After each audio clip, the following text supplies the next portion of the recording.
I can really recommend being a foster carer for Notts County Council. There's always someone walking the journey alongside you, whether that's other foster carers or social workers. It really helps to provide stability and consistency for children who really need it, and that's really rewarding as a foster carer.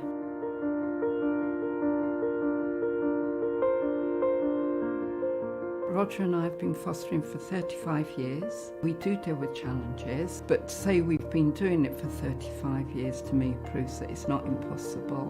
We learn an awful lot from these young people, and even now we're still learning. As a foster family, we care, we want to make a difference, and we get so much fulfilment from fostering. The satisfaction of making a difference is something that money can't buy. Just seeing the smiles on the children's faces and helping them reach their potential is wonderful.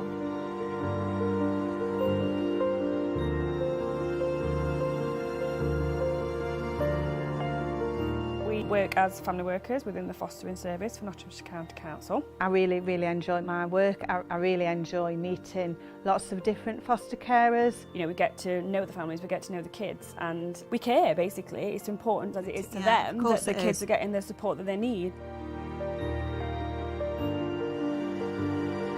A lot of people said to me they would like to be a foster carer, but there's something stopping them. I had that as well. And we decided just to jump in and do it and see what happened. And for us, it's been the best decision we've ever made. It's been a fantastic decision, it really has, yes. Once people start to become a foster carer and take that leap to do it, they'll understand how much it gives back, not just to the child, but how much it empowers you as well. I'm Leon, I'm a care leaver, and I've been in care since I was 8. And I've been with the same parents since, and they're amazing. Like, they are my foster parents, but I do class them as my parents, my mum and dad. All a child wants really from a family is to be supported, loved and cared for, and know they're there because they're wanted. From personal experience, I know the difference it's made for my life.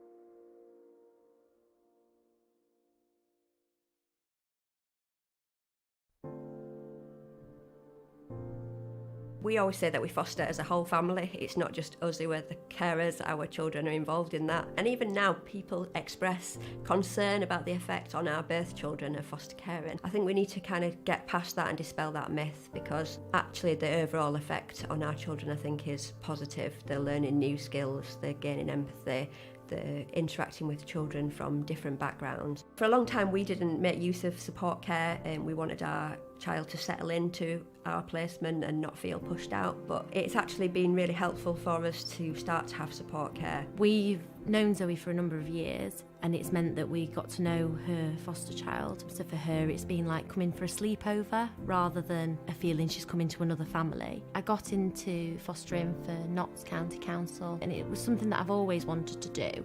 But working full-time and my husband also working full-time, we thought it's not really going to be something we can do now. But after looking at the website, we realised there was this wonderful thing called support care that we were able to offer. It might surprise you, but actually I'm under 30. I don't have any children of my own, and that doesn't stop you from being a foster carer.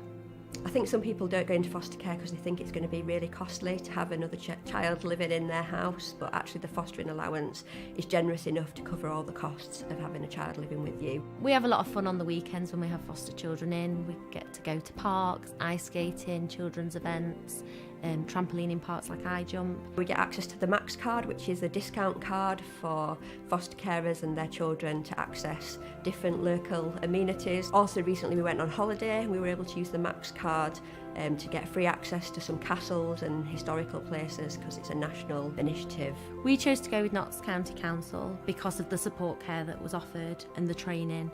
And it's always local to Nottinghamshire. My parents are foster carers for an agency and they found it really difficult to get support care for their child. My name's Lynn. I am now a support foster carer. We were mainstream carers, but given our ages, we felt that we couldn't commit to children for long term anymore.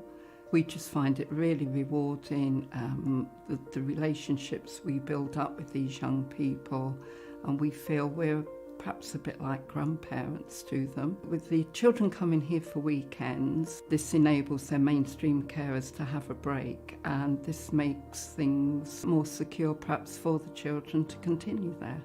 I work with my supervising social worker to sort out the dates. She comes out to see us every month, and it's all very relaxed. I find Robin really easy to speak to. She listens to my concerns, and I value what she is saying to me in return. The benefits of a supervising social worker are always having someone to contact. There is also emergency duty team that they can contact on a weekend and out of hours. I think the times that it gets difficult is when, you know, she supported a child for a long time and then they're either moving on out of area or they're moving on because they've reached the age of 18, you know, and she has to say goodbye to that child, so that can be always emotionally draining. Generally it's staying in touch so they know that you do care about them and you are concerned, you know, that the impact that something like that has had on them. You do feel fully supported. It's like working in a team. We still even now go on training sessions. I almost look forward to those sessions because you meet other foster carers there and it's very interesting. I've always fostered with my husband, who's brilliant, and I feel personally I couldn't do it without him. He's super with the kids, and it's just something we continue to enjoy doing. A lot of our friends feel at the ages we are we shouldn't be doing it, but it's a way of life for us now.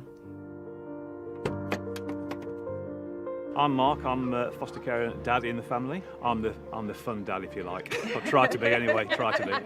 And I'm Amy, a foster carer. So we have 4 children of our own and then we foster younger children into our family. Being a foster carer is a devastating privilege. It's devastating that children have to be in this situation, and yet what a privilege that we are able to help them. Yeah. When you foster as a family. I think it's very important that everybody in your house is involved.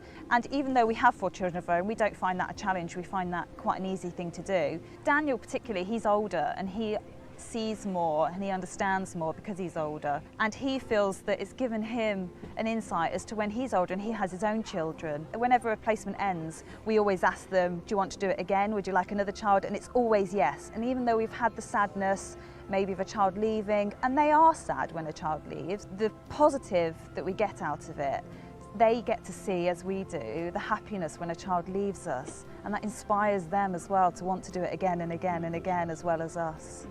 When a child leaves, it's sad for us, but it's happy for them. The biggest thing for us has been the support network, because if it wasn't for them, I don't think we would be able to carry on. I think it's a big, big thing to know that there's always someone there if you've ever got problems. And for our children, they really enjoy the events that we attend. We've been quite surprised at actually the amount of events there are. Barbecues and picnics and local supports and Foster's Got Talent. We've been to the Christmas do's and the Sons and Daughters events here today are fantastic for our children. They really enjoy it, and I think it's a lovely thing for them to do. And it's very empowering for them to know that they're appreciated as a child in a foster family.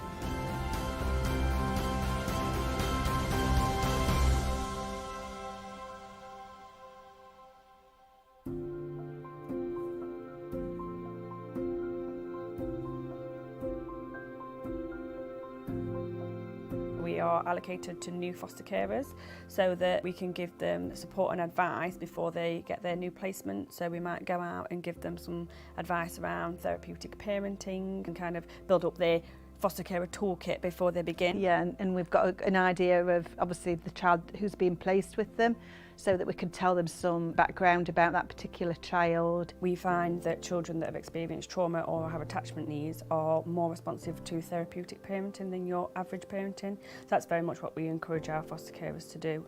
Theraplay is obviously a form of therapeutic parenting. A lot of the foster children, their early life experiences of being quite sad, really. They haven't had any compliments. Nobody's ever said that they've got nice eyes. Nobody's said that the hair's nice. So that is something that we always start off to build their self-esteem. Yeah, there's lots of nurturing activities, so tactile, skin to skin contact, eye contact. We'll offer nurture in positive ways, introduce it slowly, so we might do touch with a feather, maybe feather face painting. One of the main purposes of Fair Play is for them to achieve, so we always want them to do really well. And we adapt the games depending on the age and the abilities of the children. When I go out and visit foster parents and explain what therapeutic parenting is, it's as if a light bulb just turns on in the head. I think because we visit regularly, we go back and get the chance to go over what we talked about last week and see if they've tried it out and if it worked, and like you said, that you've had that light bulb, I tried what you said and what, it worked.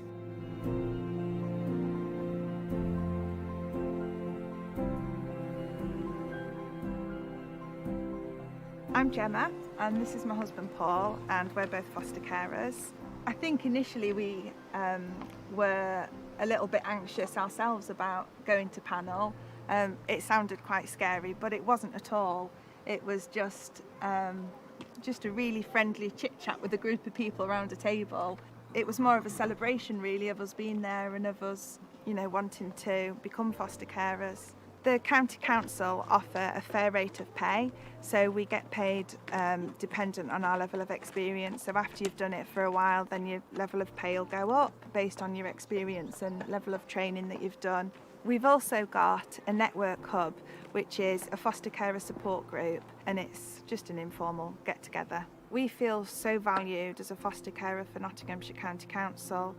Everyone's so caring and wants what's best for you as a family. The matching process is really careful, so they listen to our needs and, they would never think of placing a child that wouldn't fit in our environment. As a foster family, we try and just make it everyday, normal life, try and bring some stability and love to that child that's staying with us and give them experiences that perhaps they've not experienced before. We love going out on day trips together, and for example today we've come pony trekking. Nottinghamshire's a great place to foster because we've got so much on our doorstep, there's so much that we can do. I feel really lucky that we're able to foster here.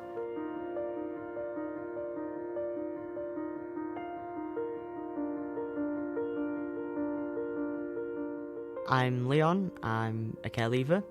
I went into care when I was 8 for reasons of basically not being looked after properly.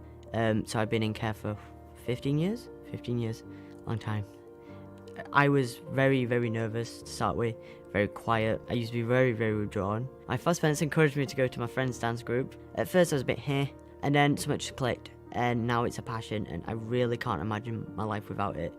I just live dance now. I started my degree and I've now completed a 3-year degree in contemporary dance practice, so I'm classed as a professional contemporary dancer.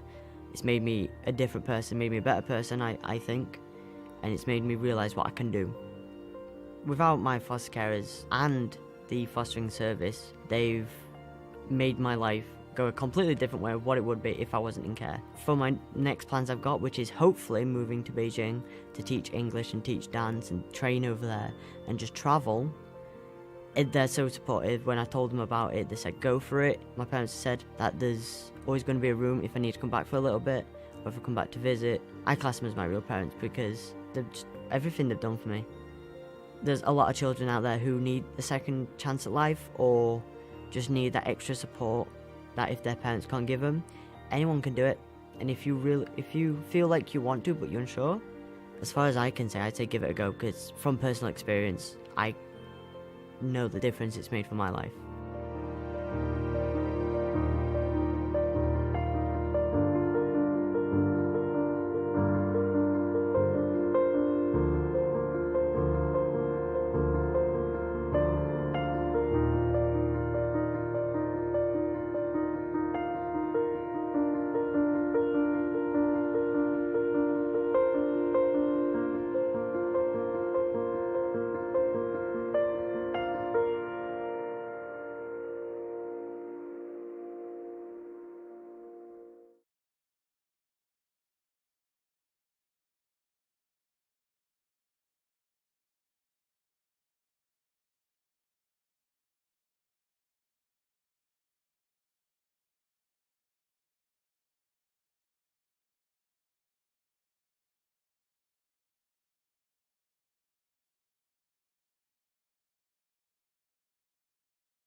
New restrictions are now in place in Nottingham and Nottinghamshire to help stop the spread of COVID-19.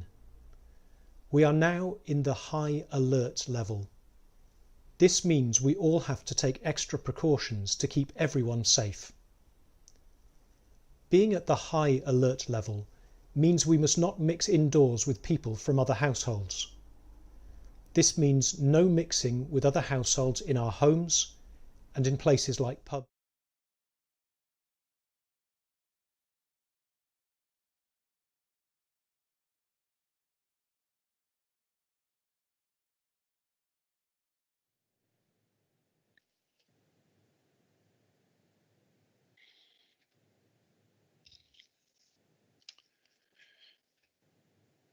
We're live and ready to go. Thank you.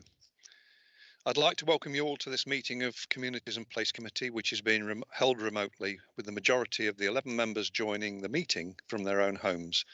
As well as myself, the other members present in the meeting today are Councillor Pauline Allen, Councillor Jim Creamer, Councillor Glyn Guilfoyle, Councillor Kevin Greaves, Councillor John Handley, Councillor Tom Hollis, Councillor Bruce Lawton, Councillor John Ogle, Councillor Kevin Rostance and Councillor Phil Rostance.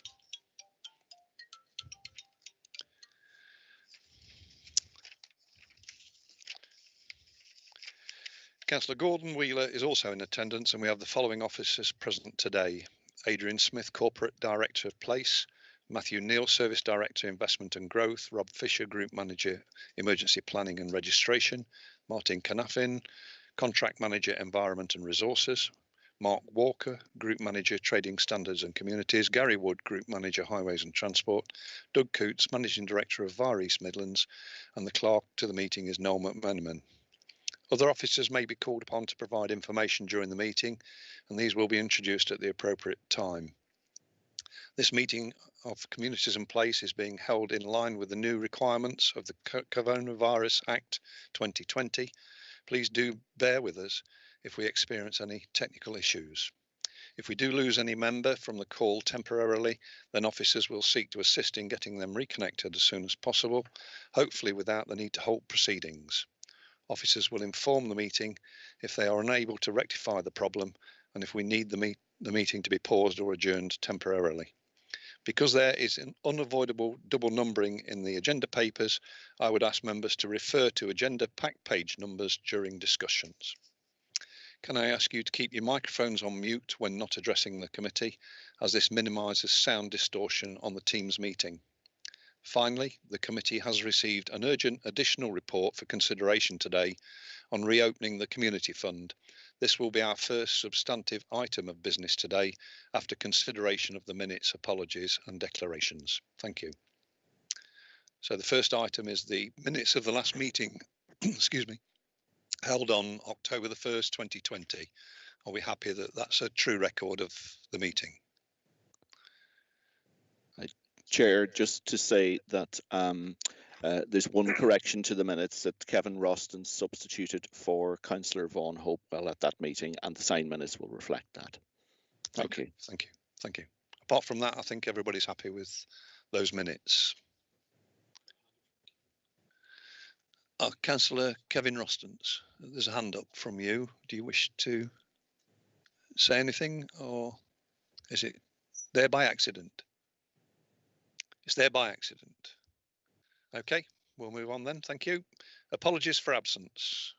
Thank you, Noel. Yeah, and to continue the theme from last month, Councillor Kevin Rostance is substituting for Vaughan Hopewell, who has sent his apologies. Thank you. Thank you very much. Item 3 is declarations of interest. Are there any declarations of interest? I can't see anybody. No? Okay. Councillor Hollis, yes. Thank you. Thank you, Mr. Chairman. Just a quick one. My family run the biggest food bank in Sutton Ashfield, and we obviously may be applying for this reopen of the fund, but obviously it's not me personally, so it doesn't contradict me, but I just wanted to make members of the committee aware of that. Thank you. That's fine. Thank you, Councillor Hollis. I think there's one or two of us in that position as well, so that's okay. We don't need to go through them all, but thank you. Okay, so we now go on to the urgent additional item, reopening of the community fund. We now turn, which is considered today in line with the County Council's urgency procedures. The purpose of the report is to seek approval to reopen the COVID-19 Community Fund with immediate effect until January the 1st, 2021. I formally move the recommendation, which is on page 2 of the agenda paper and the circulated report. Do I have a seconder, please? I'll second that. Thank you, Chairman. Thank you very much. Mark, sorry, I've lost my paper. Mark Walker, I think, is presenting the paper. Thank you, Mark. Thank you, Chair. So, members will recall that the £1 million community fund was set up in March in response to the pandemic. Committee took a decision to close the fund to applications in September. There still remains a balance of over £300,000 in the fund. This report today proposes to reopen the fund to applications today and to close it on the 1st of January, obviously as a response to the new national lockdown measures that have been put into place today. Thank you, Chair. Thank you very much, Mark. Any questions or comments from members? Okay, we'll go to the vote then. I did indicate. Sorry, yeah, Councillor Hollis, and then I'll come to you, Councillor Guilfoyle. I think my screen's on a bit slow at the moment. Thank you. Okay. Yeah, I'm having problems with my internet this morning, Mr. Chairman, if it's the Teams app, but no. I just wanted to thank you, Mr. Chairman, and can I thank the Council for taking up my colleague, Councillor Jason Zadrozny's suggestion that we reopen the fund. Jason called for this at the meeting of the COVID Recovery Committee on Tuesday. It's absolutely the correct thing to do. Supporting our voluntary and community groups who deliver vital supplies, including food parcels and medication, it is crucial. This army of volunteers are our heroes. They went over and beyond the call of duty and helped our overstretched key workers. I heard stories of some dog walking for those self-isolating, and they saved more than one life. Many of them just became friends by proxy, kind of an easy ear to talk to. But my question would be, Mr. Chairman, as you know, the Ashfield Independents had serious concerns about the communication for the fund that was closed in September. What does the council propose to do differently? Second question being, will elected members be given all information possible so to encourage their local communities to apply? Third question, will you cascade this to chief executives of the 7 borough and district councils so they can share with their members and officers to encourage extra participation? And the final question, Mr. Chairman, will groups who have been successful before be able to apply for the additional funding? Well, thank you very much. Okay. Glyn, have you got a question you wish to ask? Well, just to support what Tom said about the publicity of the scheme, which is important, but also to say, is in reality the £300,000 that's residue sufficient for the need that's out there? And I know that's difficulty in sort of measuring that. But clearly, there was nearly just over £600,000 in the last tranche. I don't think that the call on the services that are being provided by these voluntary groups will be any less than what it was last time.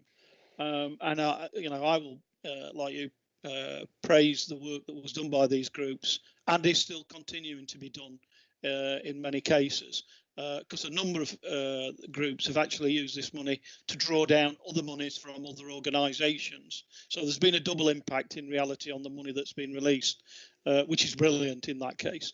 But just wondered whether, as I say, whether the amount that's been, the residue that's being left is sufficient.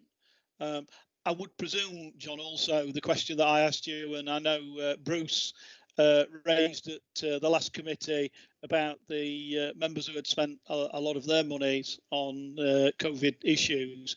I'm presuming that them getting that reimbursed to enable them to do other work in the ward is no longer possible, or are you still considering that? Okay, I'll thank you for those questions. I'll hand over to Mark on the long list, and I'll come back on the last one. Thank you, Mark. Great. Thank you, Chair. Yeah, regarding communication, yes, we're working with communication colleagues in order to make sure we get this out in an appropriate manner, and make sure that all of those people out there, those great groups and all that, understand that the fund is reopened. Last time we did share it widely with District Council colleagues on many occasions, and we stimulated a number of applications through that route. Groups that have applied before can apply again. Yes, no problem about that, Councillor Hollis. That's absolutely fine.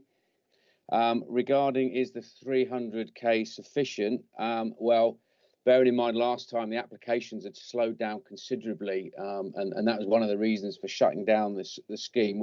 It's a significant amount of money. We've also got the food and essentials grant as well that's come into the authority since this as well. Plus, there are some funds in that have come from the government, and that public health colleagues are currently considering how they might be applied. So there might be some money in there in terms of for these sort of similar types of initiatives.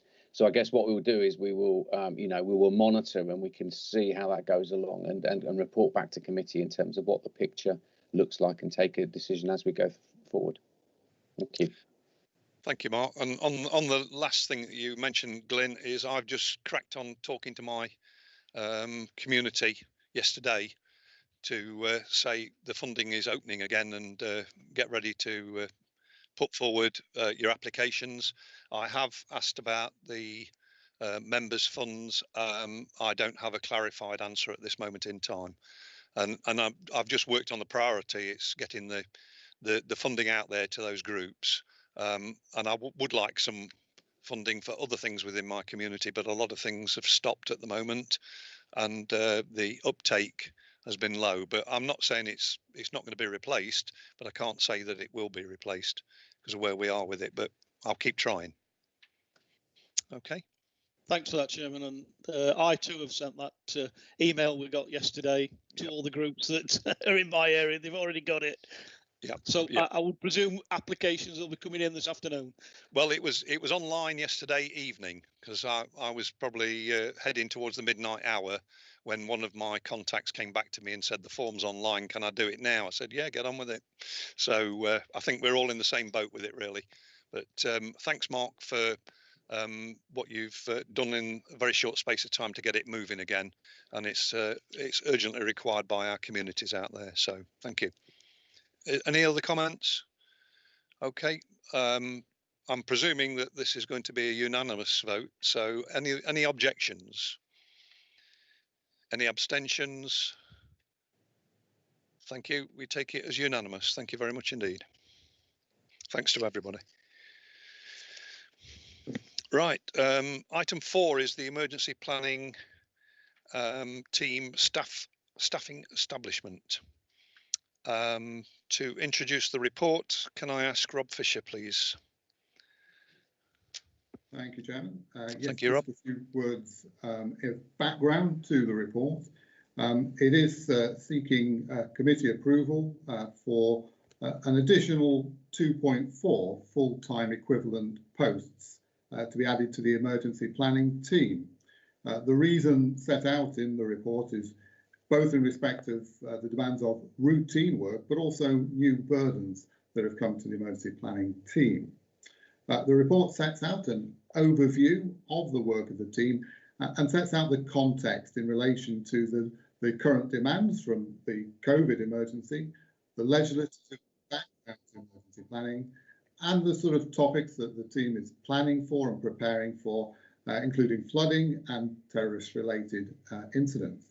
Most particularly, it highlights the new burdens that have come with a review of safety of sports grounds. There is now a wider definition of safety that has led to an increase in the workload for the emergency planning team. So the report sets out that the investment sought is of the order of £105,000 per annum. That is paid for in part by the disestablishment of the registration service development post that has been vacant for 18 months now. But it also draws on funding that's available in the medium term, both from EU exit and EU transition and from COVID-19 work, and in the longer term to be absorbed within the Place Department budget. Very happy to take any questions members may have. Thank you. Thank you, Rob. The mute button was testing me there. Thank you very much. The recommendation is on page 13 in the papers, and one is to invest and increase the size of the emergency planning team by 2.4 posts, full-time posts, and 2, the disestablishment of the registration service development manager post, which is band C. I would like to propose that. Seconder, please. Yeah, I'll second that, Chairman. Thank you very much. Any questions or comments? I have Councillor Hollis. Thank you.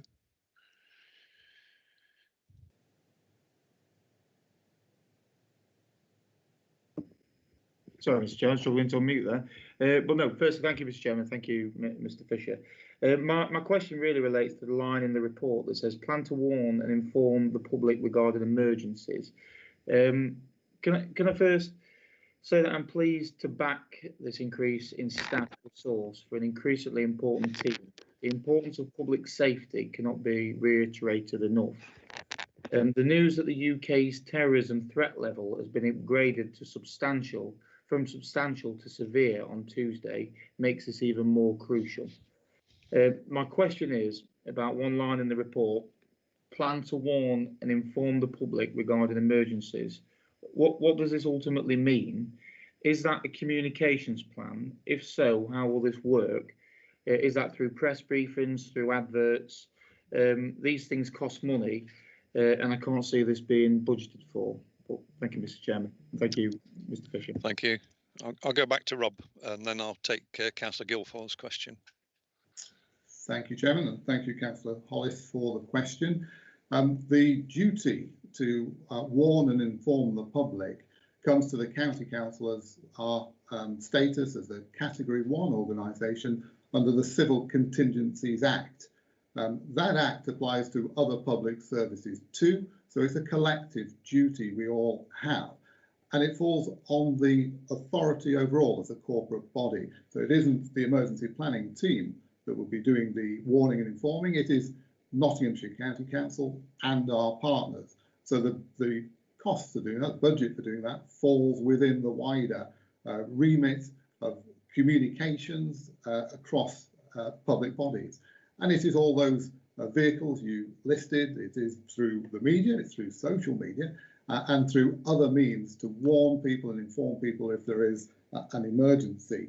There is under the Local Resilience Forum a warning, communicating with the public plan, and a specific group which is led by the communications officer from Nottinghamshire Police, but the County Council's communications officers are all part of that team as well. And they would all work collectively, as they have done during COVID, to respond to give the information they can to the public. I hope that answers your question, Councillor Hollis. Thank you very much. Councillor Guilfoyle.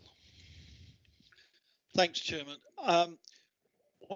When this unit was actually reduced at the beginning of the cycle of the council, we were against that. We during the period that we were in office, and Bruce, to be fair, supported us on this.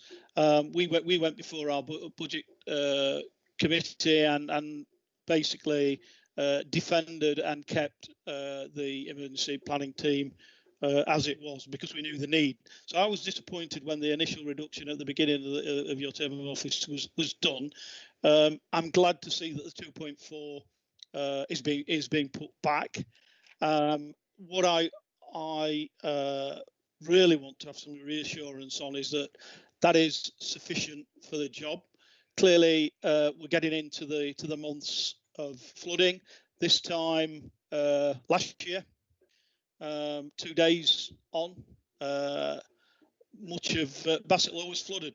Now with COVID and the work, and I know the work that Robert and his team are doing, must be stretching them, and they must be putting an awful lot of hours in. To have that occur at the same time, I just think that we need to make sure that we've got sufficient resources in. We also need to clearly keep our policies and procedures up to date, because they're important. They're the practices, they're the guide that we go by, that Rob has got there, and he'll pull off the shelf to remind him the procedures he needs to follow, and they need to be kept up to date. It's not just about doing some paperwork. It's like they are very, very important all the time, that they're kept up to date. So my view is that we ought to be considering perhaps even more resources being put in to the department to also give them that resilience. I mean, I don't know how many of the staff have had their holidays during this particular time. There are only a few of them, clearly, because of the reductions that they had. So I don't know how many of them have had their holidays, and they need that respite. They need time to keep themselves fresh as well. So yes, support it.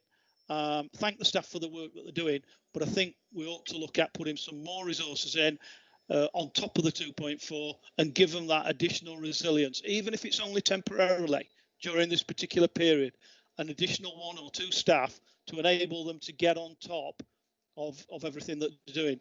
Because I also know, as you do, John, that some of our services are also paid for and used by some of the district boroughs, and clearly they will be stretched. We know that the districts are. I know, talking to the people, chief officers in Bassetlaw, where they are stretched with dealing with the issues of COVID and day-to-day business, because let's not forget, the day-to-day business of county council and everything else is still ongoing on top of this. So, as I say, I would hope that we would look at it again and perhaps even in a couple of months' time, bring a report back on where we are, ensuring that we've recruited to the posts, but also, do we need to increase the staffing levels further? Thank you, Glyn. Rob, would you like to come back on the question that Glyn put to us, please? Yes, certainly. Thank you, Chairman. Thank you, Councillor Guilfoyle, for the question. I think that I can offer the committee some reassurance that the amount of additional investment we're seeking at the moment is we believe, sufficient for the forthcoming demands. I think it's also worth pointing out that the emergency planning team has been supported in its COVID work by other aspects of the county council. I think you will be familiar with, members will recognise that across the county council, teams have pulled together and worked together, supported one another. And certainly the emergency planning team has had some specific support from teams like the flood risk management team and the health and safety team and others who've been working shoulder to shoulders with us. I think Councillor Guilfoyle is absolutely right in terms of highlighting those demands, and the next year I can see will be challenging. The reviews of lessons learned and the outcomes from the COVID-19 response will have, I think, profound effects on national resilience work and the Civil Contingencies Act itself. So I think there may well be some future reasons why there might be further investment required.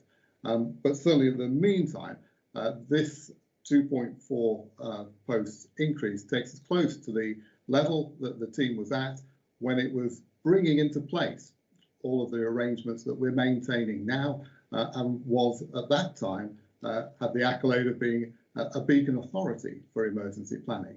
So I think this is an appropriate increase in staff if committee are happy to approve it. Thank you very much indeed. Thank you, Rob. I've got Councillor Bruce Lawton.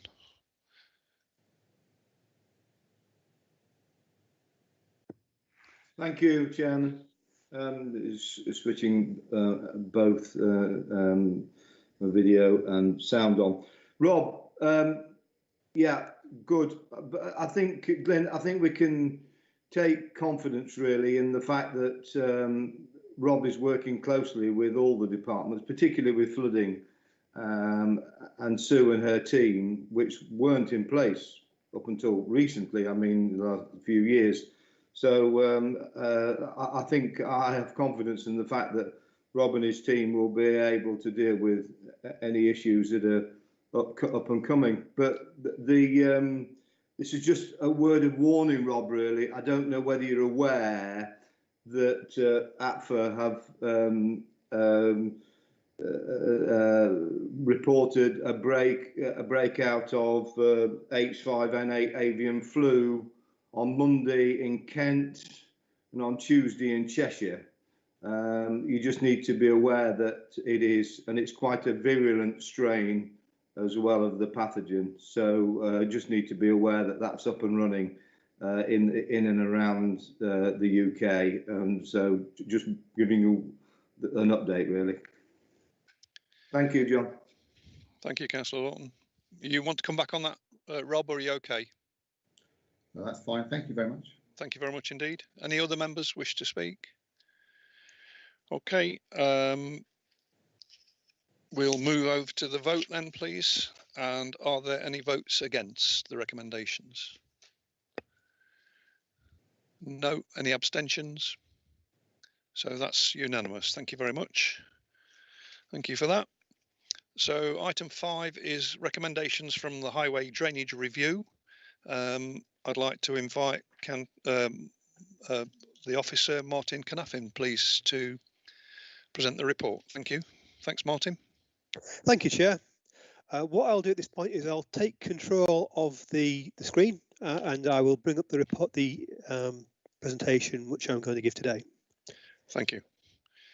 Don't tell anybody else how to do that because they want to get rid of me. Hopefully you can all see that. I can. I think everybody else can. There's nobody waving at me. Yes, thank you, Martin. Thank you. That's good. So first I'll introduce myself. I'm the contract manager for highways, and the presentation I'm going to give you today reiterates many of the points that were presented to the Communities and Place Review and Development Committee earlier in the year, actually much earlier in the year. It surprised me how long ago it was, given what's happened with COVID. If it's okay with members, I'll take questions at the end. I'll do my very best to answer them, but if there's anything that goes beyond the scope of the presentation, I've also got Gary Wood and Doug Coots who are attending, who's they can take any questions which I'm unable to. So I suppose the first thing which comes to people's minds when they talk about highway drainage and highway drainage assets are gullies, and specifically the grates that you see. And I'll try and use the pointer to make things clear as I go through. But very much like an iceberg, the majority of the gully is actually under the ground. And essentially, it's basically like a U-bend, much the same that you'd find on your kitchen sink at home. And the point of that is it stops odours and foul odours escaping from the drainage runs and just being smelly, really. So when you look down the gully, you'll see water in it. That's nothing to be worried about. It's perfectly normal. That means the gully is functioning correctly. And what water will do is it will sit in here, and it should sit over the level of this outfall pipe here and prevent any odours escaping. Now, what happens as rain falls on the road and enters the gullies, the level of the water in the gully and the gully sump will raise, and the water will travel up this pipe and it will discharge through the outfall pipe. And that's basically how the water gets from the gully into the drainage system behind it. There's a few further features of this arrangement I'd like to just make you aware of. So you'll see here, there's a cap with a chain attached to it. So if the gully emptying team are going along and they wish to jet the drainage system, they undo that cap, and then they can put a high pressure jetting nozzle down the pipe and jet it. The other thing I'd like to point out is the drainage sump here. This is where any silt or debris that goes into the gully will accumulate. And over the course of time, our gully empty will go along and it will suck that out. But the point I'd like to just make out here is that if this is clear, or if it's got minimal levels of silt within it and debris within it, it doesn't really matter how often you clean the gully. As long as this outfall pipe here isn't compromised, you can clean it an infinite number of times and you will not increase the hydraulic efficiency of the gully itself. Now, gullies belong to a family of drainage assets called point drainage, and there's a couple of others here. The first two at the top are what we call curb offlets. There's a precast concrete example here and a cast iron offlet here, and that'll be put into a curb line. And they're both significantly less efficient than conventional gullies. Underneath, you'll see features which we call grips, and you'll find these used in rural locations to take water off the road at low spots. Literally, the water will just wash through the grip and typically discharge into a ditch at the rear of the verge. And the simplest way to produce a grip is just to excavate part of the verge with a JCB, which is what's happened here. But unfortunately, over the passage of time, that can get lost, and with vegetation, it can get lost as well. So another option is to have like a plastic apron or a concrete apron that makes it more of a permanent feature, and it's easier for teams in the future to go along and maintain it. The next family of drainage assets is known as linear drainage features. The first two I'll talk about here are things called eco drains, such as these 4 items at the top here, and beanie blocks. They're the generic, well, they're the manufacturer's titles for these products. Typically you'll find them used on wide carriageways where there's low gradients. So you'll see them in around wide junctions, roundabouts, things like that. Situations where if you're going to use gullies, you'd have to have them so frequently, it just wouldn't be technically or economically feasible to use them. So where you have these features, they intercept drained water, leaving the highway over quite a long area. The final type of drainage I'll talk about here is with the grate on top is you'll find usually on footways. You'll see them where the footways are wide, or if the footway tends to slope back towards the buildings and you wanted to put some sort of cut-off feature to prevent the water getting to the building. Now, all of these drainage systems have their limitations. It's about everything in engineering does. And there's a couple of examples I've tried to show here. So the first example on the left here, some of you may be familiar with. It's on Loughborough Road outside of Asda's, which is just really up the road from County Hall. What's important to note here is it isn't the highway drainage system that's failed here. It looks the highway is obviously, it has standing water on it here. But what's happened is the Severn Trent water system, which it flows into, has become inundated. Now, it's important to recognise this isn't due to a lack of care or willingness on the part of Severn Trent Water. It's just the fact that, like us, they're subject to finite budgets too. And for them to solve this issue, they'd need to lay a new drain all the way from this position on Loughborough Road back to the Trent, which could potentially cost several £millions. And so Severn Trent Water really need to concentrate their resources into locations where people's houses or businesses may be prone to flooding. So, like I said, it's no lack of willing on their part. It's just they have the same constraints as we do. And the bottom slide it's closely associated with the example I've just spoken about, and it shows how water can back up to come out of gullies and manholes. And people may think when they see water welling up in these situations that the drainage system's been blocked or it hasn't been maintained, but that's not actually the case. What's happened in this hypothetical case here is the water is entering a pipe which is simply inundated. It just can't take any more water in it. Some of these drainage systems, they could be 9, they could be 12 inches wide. They're not like the wide walkways you see under the roads on films and things. They're actually quite small. And as the water is flowing down here, it's being pressurized by water coming from the higher point of the drainage system, but it's attempting to get into a watercourse, which is also full as well. So what's happening in these situations, the water becomes pressurized, it is a non-compressible fluid, and what happens is it wells up, and it'll literally come out of gullies, and it could potentially take off gully manhole cover lids. And I have seen situations where it's been so severe, the manhole lid and the cover itself have literally been ripped out of the road surface, and the flange plate, when it comes out, it'll take quite a large section of carriageway with it. It literally looks like a bomb's gone off or something like that. It can be quite a significant thing when it happens.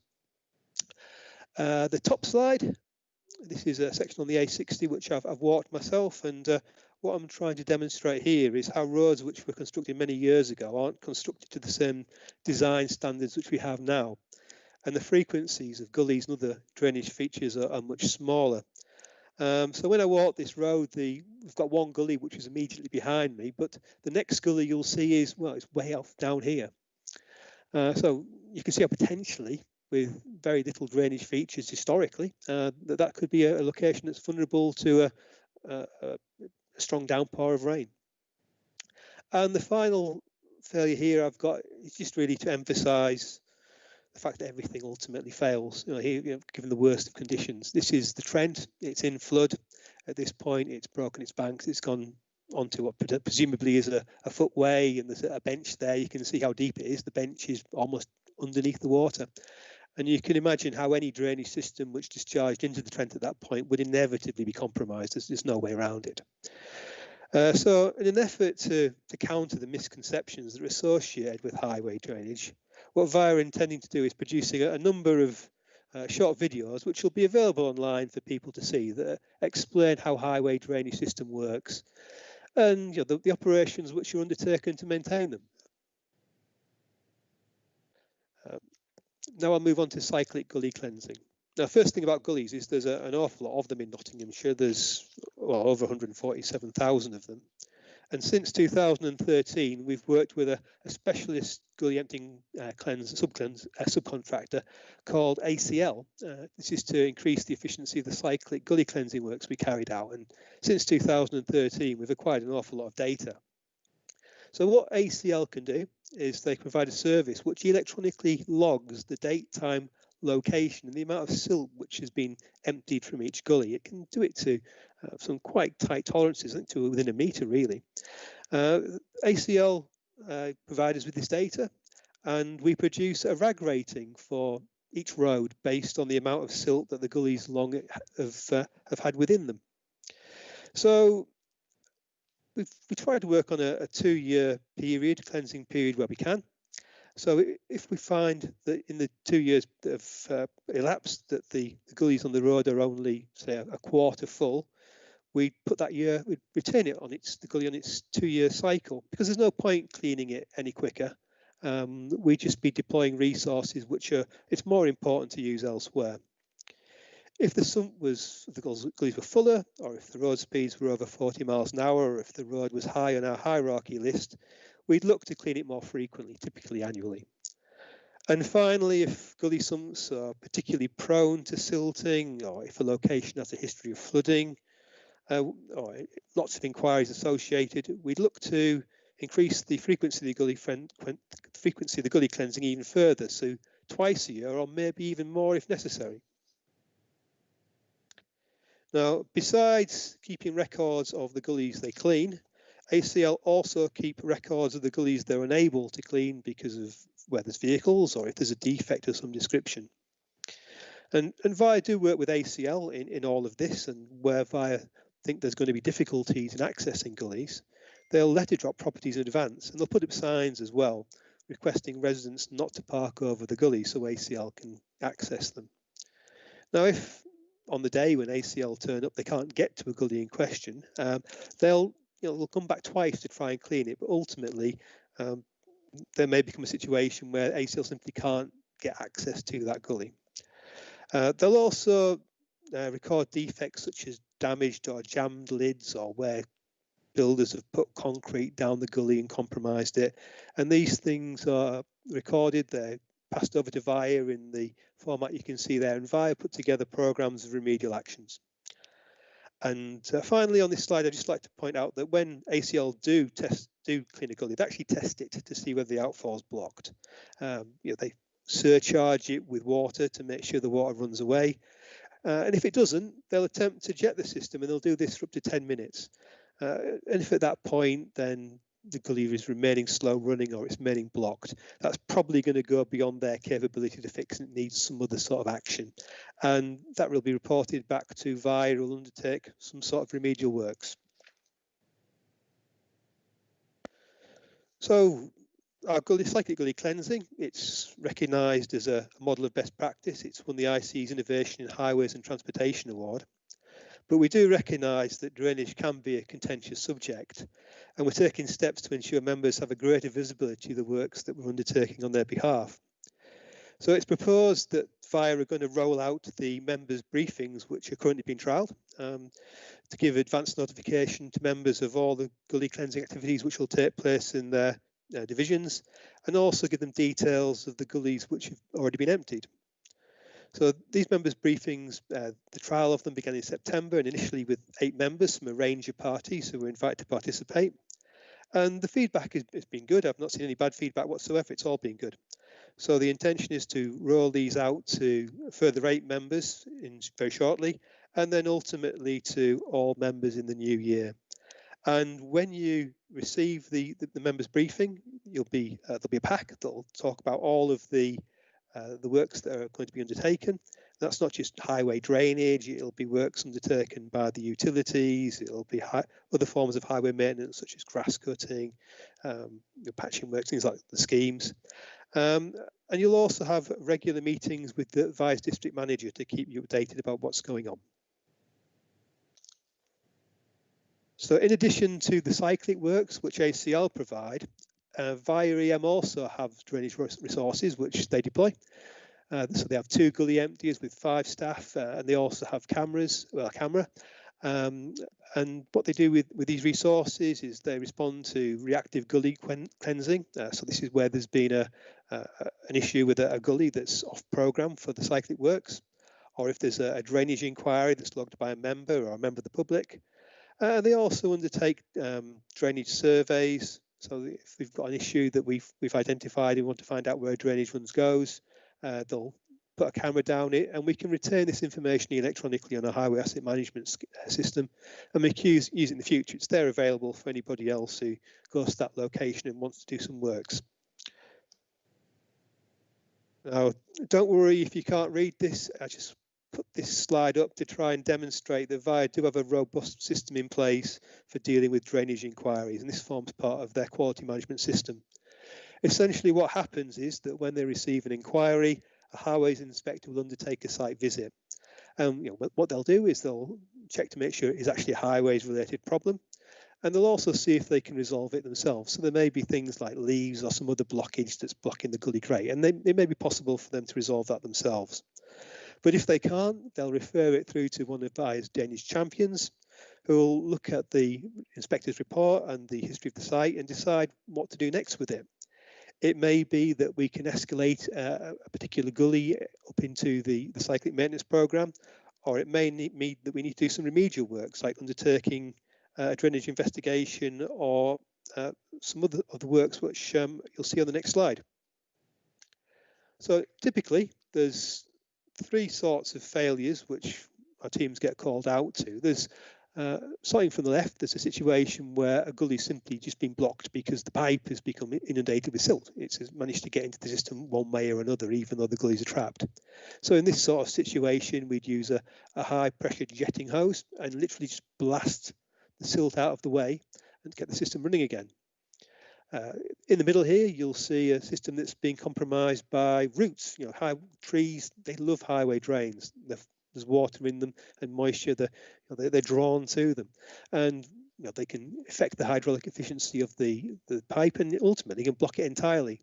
So in those situations, we'd have to put a root cutter down there and cut out these roots. And on the right-hand side there's simple damage, a simple break. I mean, that could be due to any sort of action. That may be a vehicle overrun, ground movement, who knows, could be any sort of issue, and the pipes actually become broken. And in those situations, we're left with no option other than just to excavate and replace the damaged section. Another problem we encounter is that the space underground can be quite congested in some locations, and the situation that you see here occurred at Hucknall. Our drainage system runs from the top to the bottom of the picture here, and you can see it's literally been smashed by a utility who's put their service through. And we wouldn't have known for some time that had been there. This has been a historical problem that had occurred in Hucknall, and we came to a decision that we'd have to take some action to resolve it. It requires some deep excavation, and as you can see, there was the problem which was resolved. Now, it's important to remember that flooding, it's just one sort of emergency that VIA have to deal with. And when it's during the in-hours time of the day, they have 5 individuals and a supervisor who deal with all emergencies on the highway, and they actually have an out-of-hours response as well. So there's 11 frontline staff, 2 silver officers and a gold officer, and they'll respond to all sorts of highway emergencies, be it drainage, electrical, civils. And what we're also trying to do is to give members more visibility of what's going on around flooding. Is we've increased the scope of the Highways Winter Service leaflet, which normally goes around this time of year, to include contact details and information about how the County Council and VIA respond to periods of intense rainfall. So hopefully that will be of use to you. But unfortunately, flooding does occur, and I think in November 2019, which we've already spoken about, there was a particularly bad event. And there's a number of actions there. You can see them on the slide. These are the things that VIA did to try and help the public out in that situation. They worked through the evenings. They kept the office at Billthorpe open, but they had to close 67 roads. There was 42 sets of flood boards out. There was 5,000 sandbags which were distributed to district and borough councils. But unfortunately, as we did say previously, we're entering that time of year when we can expect bad weather, and VIA have already made preparations. So today we already have 4,000 filled sandbags which are readily available. There's a further 2,000 which can be filled and deployed if necessary. And what we're also looking to do is procure a stock of aqua sacks, and I've described those in the report. They're like a jute sack with a polymer in. They're lighter, they help with storage space, they can be manoeuvred and they can be put into place much more easily. And when they get wet, they expand. So they'll be acting in the same manner as a conventional sandbag. The county councils, we're also going to be working with the district councils, with our colleagues there, to try and modify the sandbag policy so that when flooding events do occur in the future, we can coordinate the responses of the different agencies in a more effective manner. And I've just put a slide up here to show you the sorts of funding we have available. So the capital spend, so this would be drainage schemes, would be drainage improvements, or schemes that we've had to put in place because they can't be resolved through revenue works. We've got £500,000 per year typically, which we spend over the 7 districts. On the revenue works, we've got about £500,000, £500,000, which is spent with VIA's drainage teams. That's the reactive works, the drainage investigation works, works of that sort of ilk. And then there's the works at ACL, there's about £557,000 there, which is the cyclic gully cleansing. And they also undertake some cyclic off-lick cleaning as well. Now, we do work with other organisations, one of which is Severn Trent Water. And I've put a couple of slides up here, so you can see that these water companies work over some very extensive areas, far greater than just Nottinghamshire. And they have quite extensive networks that our drainage systems discharge into. So on the right-hand side, you can see a number of blue dotted lines. They're the Severn Trent surface water drains. That's what our gullies discharge into. So it's important that we work with people like Severn Trent Water and the Environment Agency, and we have good relationships with them, and we do. We liaise with them regularly. And we're going to continue to work on those arrangements. And we're compiling lists of locations where we think there's flooding issues that may be partially or wholly caused by issues with Severn Trent apparatus.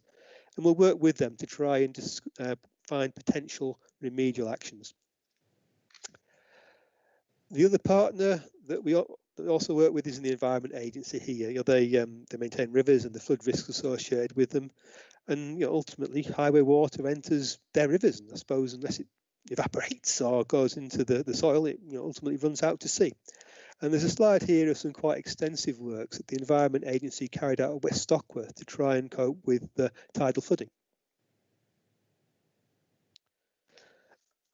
And finally, what might the future look like? And this is some forecasts for the period 2040 to 2069, which seems a long way away, but it's not. We're 19 years away from that period.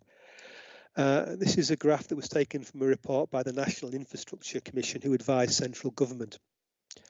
Now, what you've got here is on the y-axis, you've got changes in percentage from the 1990 position, and you've got 3 clusters of lines which show annual variation that's likely to occur in the period for 2040-2069, the variation in winter precipitation, and on the right, the summer precipitation, and we're this light blue line right in the middle, which is the East Midlands. So what you can see from the cluster on the left is there's likely to be some variation from the annual amount of precipitation, but it's not vastly great. But in the winter, you can see that it's going to be significantly wetter, whereas in the summer, it's got the potentially to be significantly drier. So overall, that means in certain events, we'll have a lot more rain occurring, generally in the winter time, when the soil's already inundated and prone to actually being waterlogged to start with. So you can see how, as these more intense rainfall events occur in the future, events that happened in November 2019 can become more and more frequently. So as you can see in the future, highway drainage, but not only highway drainage, drainage in general is likely to be a much more hot topic in the coming years. So at this point, what I'd like to do is direct you to the recommendations which are set out in the report on the 3rd page, hand you back to the chairman, and I'll take any questions which members may have. Thank you very much, Martin. Excellent presentation. The recommendations are at number 9, and it's officers in Via East Midlands shall provide members and parishes where applicable advance notification of the cynical gullying emptying activities which are programmed to take place within their divisions. Officers in Via East Midlands shall provide members and parishes where applicable with lists of gullies which have been emptied within their divisions and details on any problems encountered, such as parked vehicles or drainage defects that require further investigation. Officers of Via East Midlands shall review the County Council's current cynical gully cleansing arrangements to ensure that concerns about areas prone to flooding and repeat reactive visits are included in the decision-making process about gully emptying frequencies. And officers in Via East Midlands shall ensure that any information relating to the County Council's drainage assets obtained during their works are recorded and made available for future use. So that's the recommendations I'm proposing, which is on the 3rd page. I have a seconder, please. I'll second that, Chairman. Thank you very much, John. Okay, so now it's moved and seconded. I would like to invite the chair of the review group, which is Councillor Gordon Wheeler, to say a few words if he wishes at this point in time before I go to members. Councillor Wheeler. Thank you very much, John. Yes, I would. It'll be brief. Thank you, Martin, for the presentation, which obviously my committee has seen before, and we applauded you then for what a good presentation it is. I'm so pleased that the chairman has done exactly the same thing this morning. What I'd like you to do, Martin, please, with the chairman's approval, is to circulate your slides so that every member that is here this morning has got a copy of the slides. Because as you said earlier in your presentation, there will soon be videos as well coming out, videos produced by Via. So that could be very helpful to link in with the slides which you've displayed this morning, if that's okay. Is that all right with you, Chairman? That's fine with me. That's fine with me, Councillor Wheeler. And also the leaflet is almost ready to go out to members as well at the same time. So we can do that, yes. Thank you. And I'm very pleased to hear that Martin's got the leaflet itself will be revamped to contain details of contacts as well. That's going to be extremely helpful in what, as Martin's already alluded to, could be a very wet winter. So, councillors, we're going to get a lot of questions, rightly so, from our communities, and we need some answers and contacts, and we'll have that within the leaflet and the presentations as well. So it's really, really good, actually. Much appreciated. The only one, so a huge amount of work's gone into this, Chairman, as I'm sure you'll appreciate, over quite a long period of time. And Martin alluded to COVID, if you like, stopping an earlier report coming to your committee. But my committee did pull all this together in a meeting in September, and I'm so pleased it's now before you, hopefully for every member here today to ratify its approval. One thing, Martin's mentioned Severn Trent Water on a couple of occasions, or more than a couple of occasions. Now, I would just pick up one particular point. Now, you mentioned outside Asda. Now, anyone who goes to Asda, people come from all over the place to go shopping to Asda in West Bridgford. I'm not saying it because it happens to be my division. It floods very, very badly and very easily. Now I know, because Martin said it could cost Severn Trent an awful lot of money to put this right. But we shouldn't just say it's going to cost Severn Trent a lot of money to put it right and just leave it at that. Severn Trent have a duty and obligation to look to see other means of trying to rectify this problem. And I think that conversation needs to be continued, Martin, if you wouldn't mind, with the approval of the chairman, so that we have this dialogue, ongoing dialogue with Severn Trent, where there are issues. It may be a lot of money, but there must be other less expensive options which Severn Trent could come up with our help, and of course with the help from Vi as well. Thank you very much, Mr. Chairman. Appreciate letting me speak. Thank you. Thank you, Councillor Wheeler, and thank you for the work you and your committee put in, and also to Martin's team, flood team, and the gully side of it. Very interesting presentation, and thank you for the work that you put in.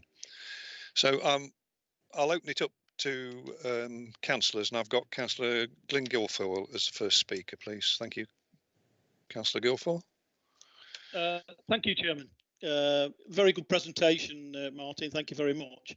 I wasn't going to mention my issues, but I will now that Councillor Wheeler's put his two penneth in for his issues. I would have thought he'd have already done that on the committee that he sits on, but never mind. The overall issue for me is about information, not just for us as members, but also for the public. And I know some people aren't totally computer literate, so paper copies of things is very good. But I'm just wondering whether we can look at using some of the systems that we've got anyway, like the Nottinghamshire Insight.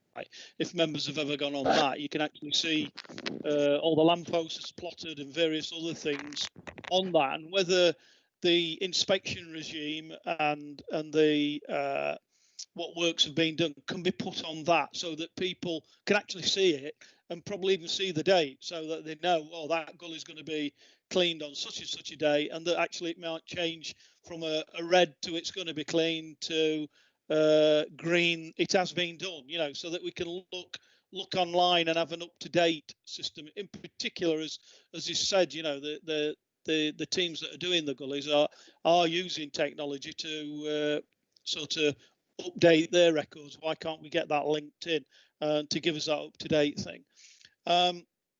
Also mentioned that we've got a list with Severn Trent of schemes where Severn Trent are involved, and we've got a priority list. I wondered if you've got a list of priority areas where currently where works need to be done, that members can have and have an idea of.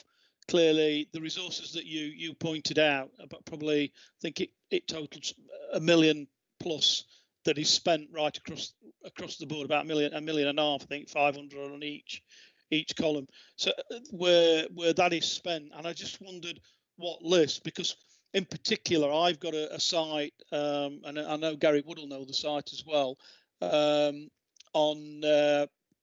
Pricewell Road Workshop, where clearly there is a problem with the drains and everything else, and it is a county council problem, and it says it will be done when resources permit. But the problem is that where it floods at the junction of Shelley Street and Pricewell Road, we get the bow waves, which goes into the properties and floods the properties. So, you know, if I knew, if there was a list, I knew that it's on the list and it will be done, because clearly I know resources are tight. But it would clearly, for me and also for the residents who live there, they would have a clear understanding of when works are going to be done.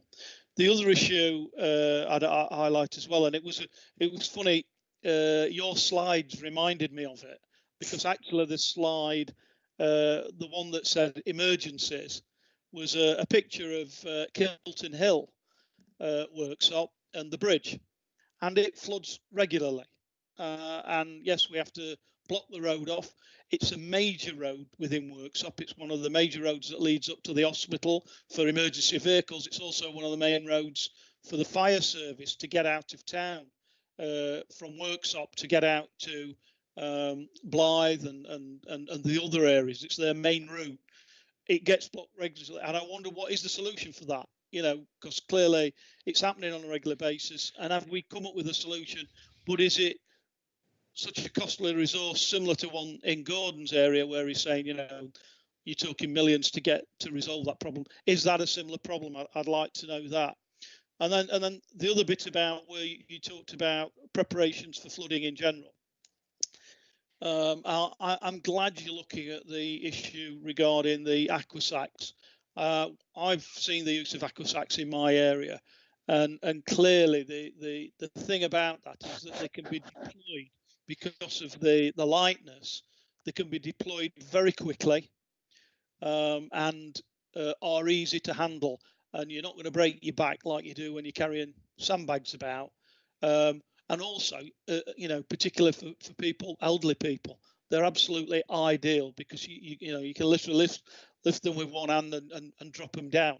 I know they can be probably expensive, but because of the time it takes to deploy, actually you can really, in one sense, watch the water till you really need to deploy them because of that. They're that light. You can get them out very, very, very quickly. So I'm glad that we're doing and looking at more at that. I mean, you do a lot of good work, and I know, and it's a major job keeping those gully frees, and a lot of good work is done. And I know also that it's resource intensive when you're talking about trying to resolve some of the problems. But I would be grateful if there was a list of priorities, because as a member, I understand that, you can't always be first, even though I'd like us to be. But I'd like to know where we are in that pile. Thank you very much, Glyn. Councillor Wheeler was very naughty bringing his own site in, because I'm glad he did. He let me in, and that's why I've let you say all of what you said because I appreciate that people have local issues, but obviously it's a time in a meeting that we don't have the chance to go through everything. I'm not going to stop people speaking, but you can always come to Martin afterwards. You can always go to your transport area manager. And I'm on board with all of this. I think what the team's done and how it's transforming into what it is to react and do what they do has been excellent. So I'm tempting fate now. I'm going to ask Councillor Kevin Greaves if he'd like to say his points. Thank you. Thanks, Kevin. Kevin's going to say to all them in my area, I know he is. He's a good supporter of mine. Okay. Thanks, Kevin. Yeah, thank you for that, Chairman. Yes, obviously, the problems that I've got in my area with last 7th of November last year with 400 plus houses and businesses flooded. Well, that's what's happened. I'm just asking Martin now, and thank you, Martin, for an excellent presentation. Very, very interesting. Could you tell me if the sandbags are now in place where they need to be? Because we're approaching the anniversary of the flooding workshop, which was a massive flooding event, which used to be a 100 years event, but now we know it's not. Could happen any time. If the sandbags or the aquasacs are in place now, that's one question. Also, regarding gullies, acorn gullies, I think you call them. How do you clean those out, actually? The acorn gullies. That's that question. And I'm extremely glad that you're taking a zero tolerance approach on mud on roads.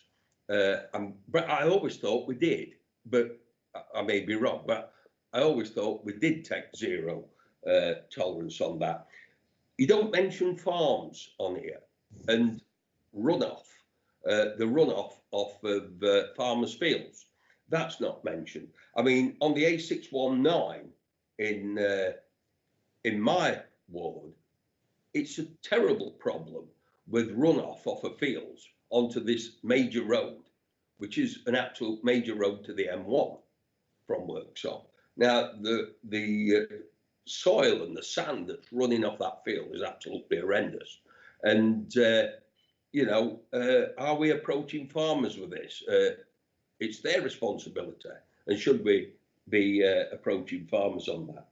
And I'm also glad to see that CCTV it could be. I look at it. I look at this and see that on paragraph 7 that you're hoping to make money out of this in the future. Well, I thank you for looking well into the future, because I think we're going to be using a lot of that in the zone area of Nottinghamshire before we ever go out to other areas. And the other one was, let me see, the AC, what was it now? Let me just bear with me a second.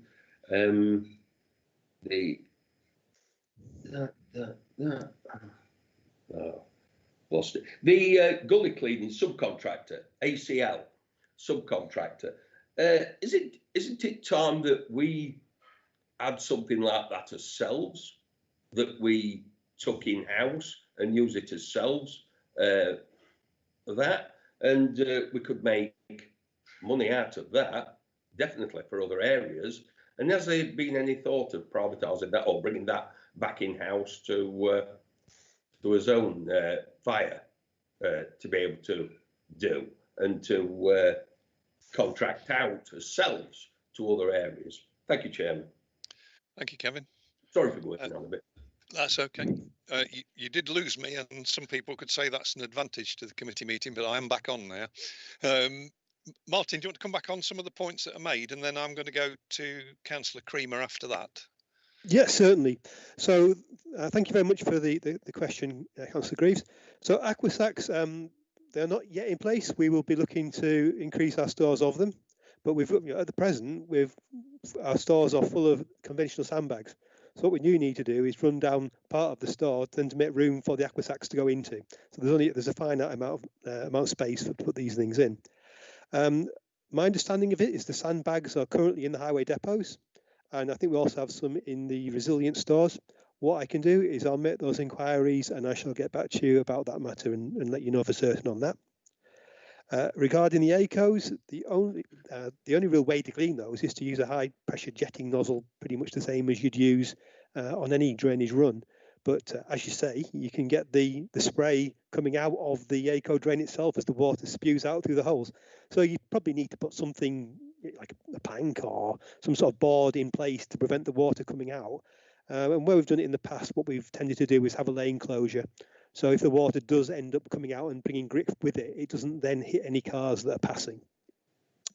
As far as the farmers' fields, what I'll need to do is liaise with my colleagues in the flood risk management team, and I'll get back to you about that and specifically about the location which you've discussed there. And finally, around ACL, the reason why we never had this service in house prior to VIA being set up was the cost of the vehicles that it takes. They have quite a large fleet of vehicles. They are expensive, and it's really just the economics of it.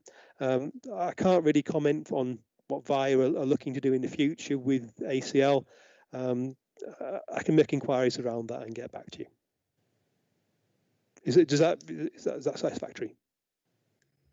Yes, Martin. Thank you very much for that. Thank you. Yep. Councillor Creamer, would you like to come in? Thank you, Chair.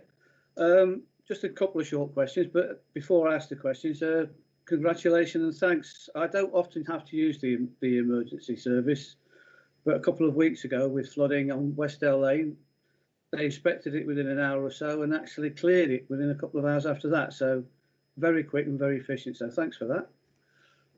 Just a couple of simple questions. When there are large estates being built, which they are around the county, I know planning permission and all the rest says they must be up to this grade, etc., for the drains. But are the records by ACL, etc., and yourself, are they upgraded, if you like, for when they are actually built? Because obviously the volume of water is going to increase. And just the second question, well, not questions, a comment again. I look forward to actually receiving the information of when drains are going to be cleared and what, because as local councillors, we can speak to local people and we can ask people if they've got problems with cars, might even be our cars, but can we actually move them? Oh, and the final little question. In my area and many areas, we've got estates where the drainage is neither Severn Trent proper or the county council proper, non-adopted, etc. Is there some way of using, perhaps, and it goes to the chair as well, our funds to help locals actually clear their drains? Not expecting it for free, but is there some way that we could actually say, well, hang on, if we can get this money together, yeah, we can clear that footpath, that drains, because they're not all in public, if you like. I'll talk specifically about my estate, where there's some belongs to the city council, believe it or not, and some nobody knows. But they do cleaning every now and then. So just a weird question. Thank you. Okay, I've got Councillor Lawton, and then I will have to bring it to a close after that because we've been over 40 minutes into this. And while it's very important, Councillor Lawton has put his hand up for a question, so I'll let him ask that. And then Martin, if you'd like to come back after that, please, and then just answer those questions that are still outstanding. Thank you very much. Councillor Lawton. Hi Martin, just a quick one really. Thank you very much for your presentation. I won't go into my problems I've got in Halem and other areas, but when I get criticism on gullies, more than anything else, it comes through from people turning around and saying the gully is blocked and there's loads of weeds growing in it. I'm just wondering whether you could, in fact, as part and parcel of your process, when you're cleaning the drains out, the gullies out, is you know, bolt on a sprayer on the back of the machine to be able to just spray the surroundings of the gullies just to stop this this issue. And I think that would then reduce the amount of complaints that you have. It's when people are driving down the highway and they see, you know, sort of, I don't know, a heap of wheat growing in a gully or loads of weeds growing around them, it would improve the situation. All you'd need is a sprayer on the back with a load of Roundup in it, which is now they brought out a new one, haven't they, that's environmentally friendly, just to be able to carry out that process to clean them up more than anything else. Thank you, John. Thank you, Bruce. Are you okay to come back on those outstanding questions, Martin, please? Yes, certainly. Thank you. Yeah, Councillor Kramer, I'd like to assure you that, yeah, the information on new estates, we do have it. It ends in our highway asset management system. It's recorded in there, so it's as soon as a gully is adopted, it will then enter our cleaning cycle, and then we will maintain it in the future. The point you made around private estates, that's something as an officer I can't really answer. That's a priority for members to decide how they wish to deploy public funds. So it's unfortunately, it's not something I can give you an answer to. Regarding the comments for the question from Councillor Lawton, take on board the comment you make there about weeds growing in and around gullies, and what I'll do is I'll work with Via and find about the viability of the proposal that you have. I'll get back to you.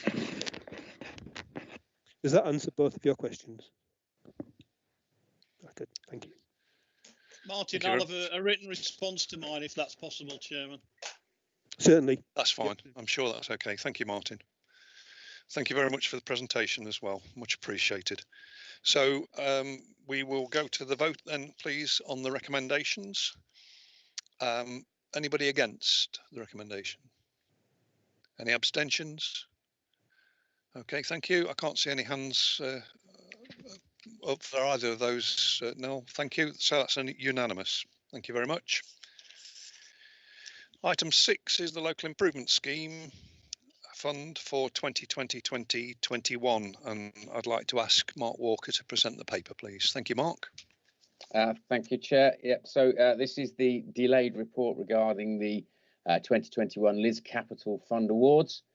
Members will recall that the application window opened in December last year and closed at the end of February.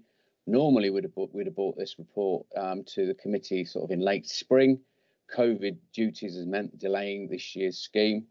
There is a rigorous assessment process that sits behind this scheme to help ensure the best possible information is provided to members in order to take well-informed and appropriate decisions. The report sets out how we do that in paragraphs 23 to 25.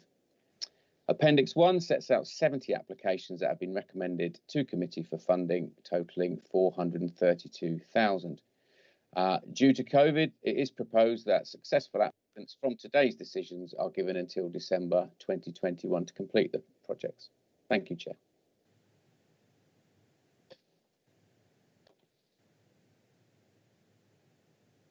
It's playing up again. Yeah, I'm back again, I think. Thank you. Thank you, Mark. The recommendations are on page 24. Number one, members approve in principle the capital funding of the projects as stated in Appendix 1 to this report for all 70 organisations. Approved projects are subject to the terms and conditions of the Local Improvement Scheme Agreement, which has been drafted in consultation with legal services. 3, that organisations awarded capital funding 2020-2021 have until the 31st of December 2021 to complete their project, and that this is reflected in the funding agreement. And 4, the Council offers practical support and or signposting through the Communities team in proportion to the availability of resources to organisations that have not been successful in their applications. So I propose that recommendation. I second that, Chairman. Thank you very much. It's open to any questions or comments. Councillor Hollis. My screen has gone strange, but Councillor Hollis, yep, thank you. Thank you, Mr. Chairman. And can I say, Mr. Chairman, how appalled I am with the results of the 2020 local improvement scheme. Community and other organisations put a lot of work into their local improvement schemes. They will feel let down today with these proposed results. This should be renamed the Tory Improvement Scheme. I propose now this is not sour grapes. Welcome £153 towards improvements. Excuse me, sorry to interrupt, Councillor Hollis. Your microphone went slightly askew there. If you could just repeat what you've just said, thank you. No problem. I'll tell you what I'll do. I'll start from the beginning, Mr. Chairman, because I don't want these points to be missed. And I hope members can hear me okay. Can I say, Mr. Chairman, how appalled I am with the results of the 2020-2021 results of the local improvement scheme. Community and other organisations put a lot of work into their local improvement schemes. They will feel let down today at these proposed results. As members probably heard before, that this should be renamed the Tory Improvement Scheme. Now, this isn't sour grapes. I'm sure that the Huthwaite Hub in my division will welcome the £953 towards improvements. My point has always been about fairness. Let me give you an example. The Riley Foundation, based in the Underwood part of Councillor Martin's division of Selston, is a not-for-profit community interest company. It prides itself on providing non-referral access to state-of-the-art sensory and integration facilities for children and adults with autism and varying levels of special educational needs. This was initially with their Sensory Bus project, and now their complete autism therapy centre. They applied for 30,000. These draft proposals turned them down. This is exactly the type of organisation that the local improvement scheme was set up for in the first place, helping some of our vulnerable residents. So who has been successful? Well, step forward West Bridgeford Tennis Club, a luxury private members tennis club not far from County Hall. It's recommended, Mr. Chairman, they should receive £27,500. Let me repeat that, £27,500. This is for new LED lights for their courts. I've had a quicker look on their website, and it states, after a hard match, take time to relax in a suite of leisure facilities, including a sauna and a steam room. And if you've got the energy, test yourself in a state-of-the-art gym full of the latest equipment. Exactly the type of people that we should be supporting, Mr. Chairman, obviously. I'd like to ask, is this what the improvement scheme was set up for? Looking after the privileged few and casting aside the most vulnerable. Finally, I'd like to ask about communication.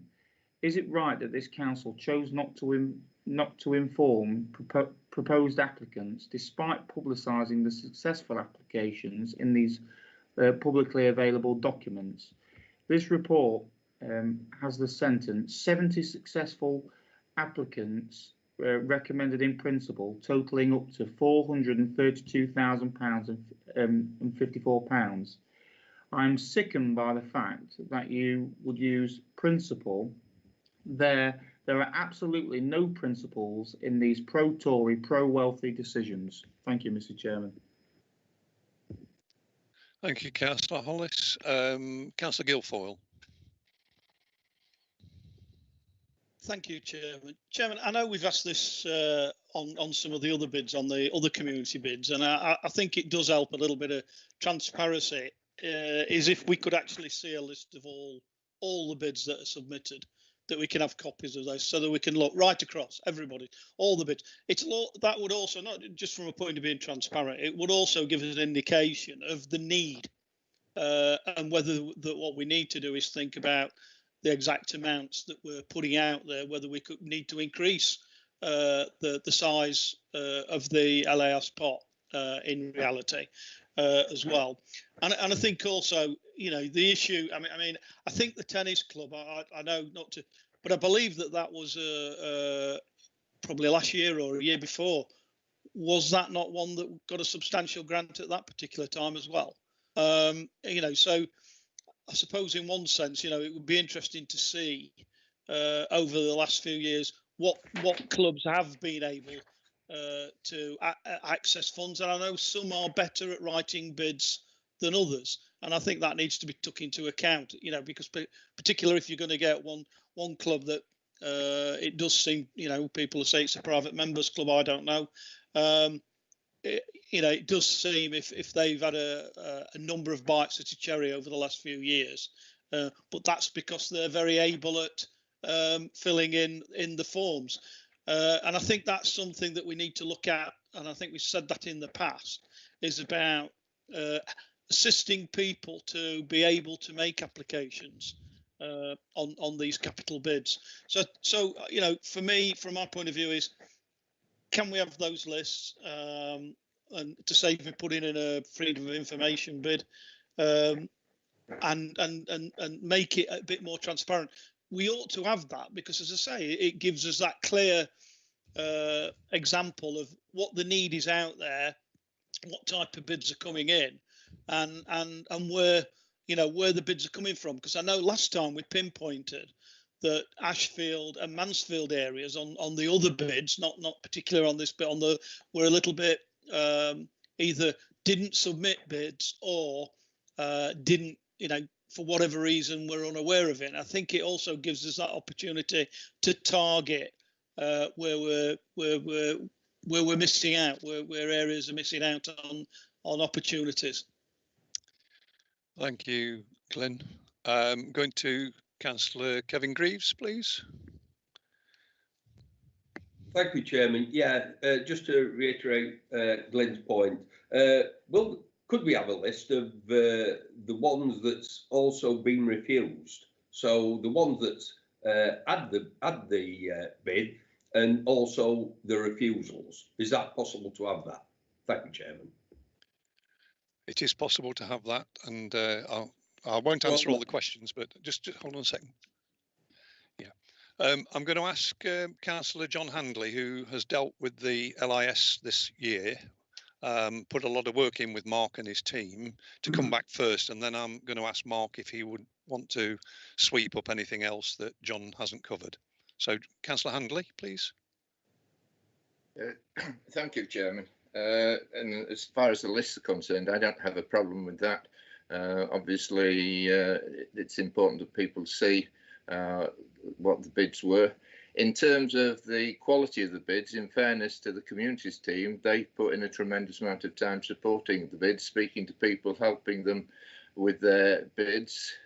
And it is their intention to speak to those people who have been unsuccessful to identify what the issues were and how they might deal with them. In terms of the accusation from Councillor Hollis about it being a Tory list, actually, I refute that totally. If you look at where the spread of the money's been going, it's been spread quite fairly, I think, across the board. Obviously, there are some areas that put in less bids than others, and I'm not quite sure why that is. It's the actual scheme was publicised greatly, and people were encouraged and had a fair amount of time to put in the bids. Admittedly, COVID's caused a significant amount of problems, and the communities team have been working hard on other COVID-related issues, and that's why this has been delayed. but in terms of bias and unfairness, I don't accept that point at all. And I'll leave it at that. I could go on, but if there's anything I've missed, I'm sure Mark will pick it up. But just one other thing is just to thank his team for all the hard work that they put into this. Thank you. Thank you, John. Mark, do you want to come in with anything? Great. Yeah, thank you, Chair. Yeah, we can provide those lists, no problem, of unsuccessful bids. So we can work on that, no problem at all. And just to really say that the team, the communities team, work really hard with those applicants to help them to make the best case possible. So I would say we've endeavoured to put as much information to make fully informed bids to the committee today. Thank you, Mark. Councillor Lawton, you have just put your hand up. So if it's a quick one, you can speak. If not, I'm going to ban you. I just listened to the diatribe from Tom.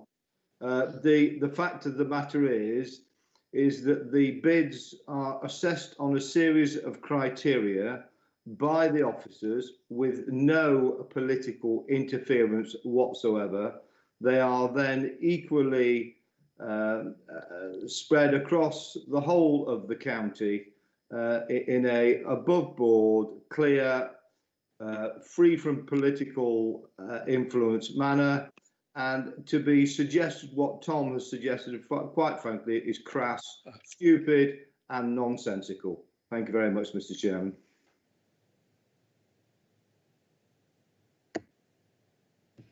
Okay.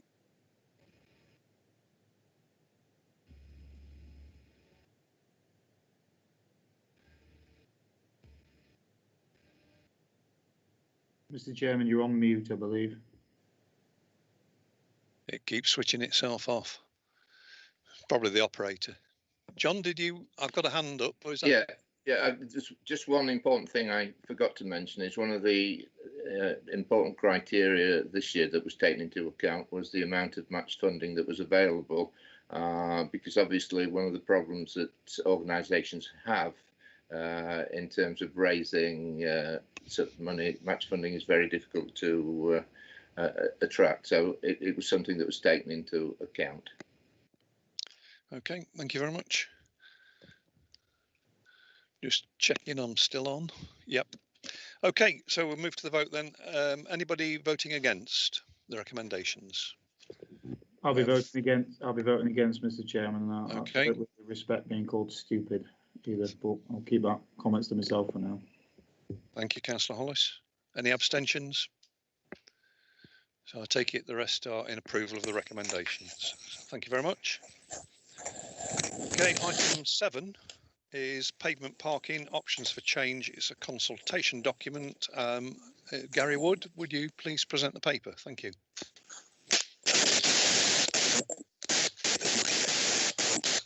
Hold on, Gary. There's a lot of noise and we can't hear you. I don't know what's gone.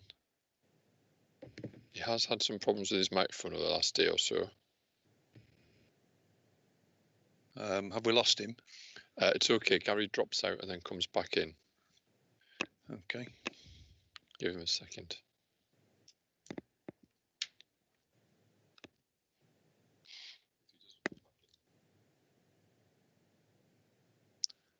Members, if you just bear with us while Gary's system catches up with him, we'll be underway in a second.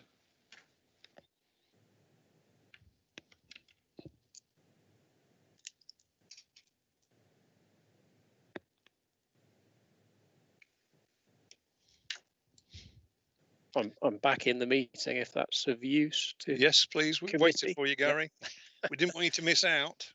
My apologies for the interference. It isn't intentional. So, as I was trying to say, this paper sets out the council's proposed to the pavement parking options for change open consultation, which government are currently running. That runs until the 22nd of November, and it's open for anybody to make comments. But this report specifically looks at the council's proposed response. The response that we're putting forward here is option 2, and the reasons for that are option 2 gives us a flexible approach to target specific hotspot areas the legislation, if indeed enacted, could be implemented quickly, and it also doesn't necessitate us to do an audit of the entire road network. So it gives us that flexibility to tackle hotspots, and the recommendations are on page 42 of the committee papers, and happy to take any questions. Thanks. Thanks, Gary. The recommendation is that the response to the pavement parking consultation as set out in Appendix A be approved. Any question? Seconder, please. I second that, Chairman. Thank you very much. Any questions from members? Councillor Creamer, I have. Thank you, Chair, and thank you about the document.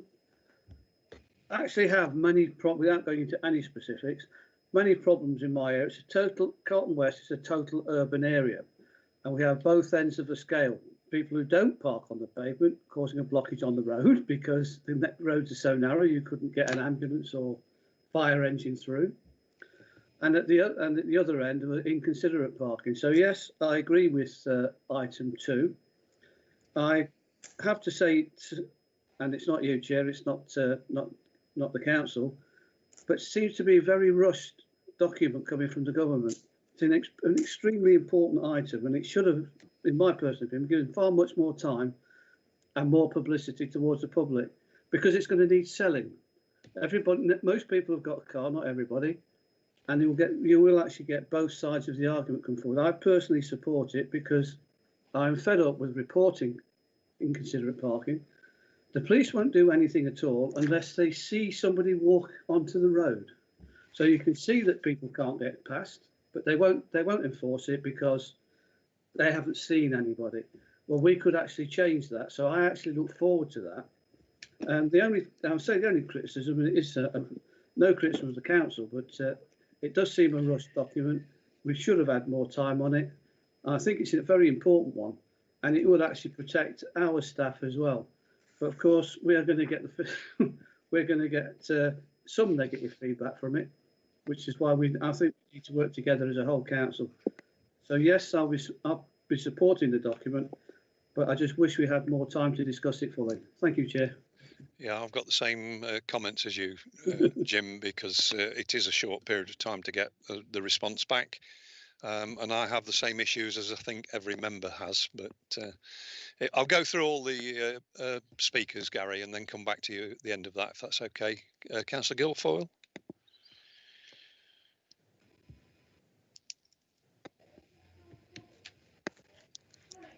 I'm trying to get the button. Right. Right. Yeah. I think that one of the things is about knowing the public's view. This will be a controversial step, whichever was implemented.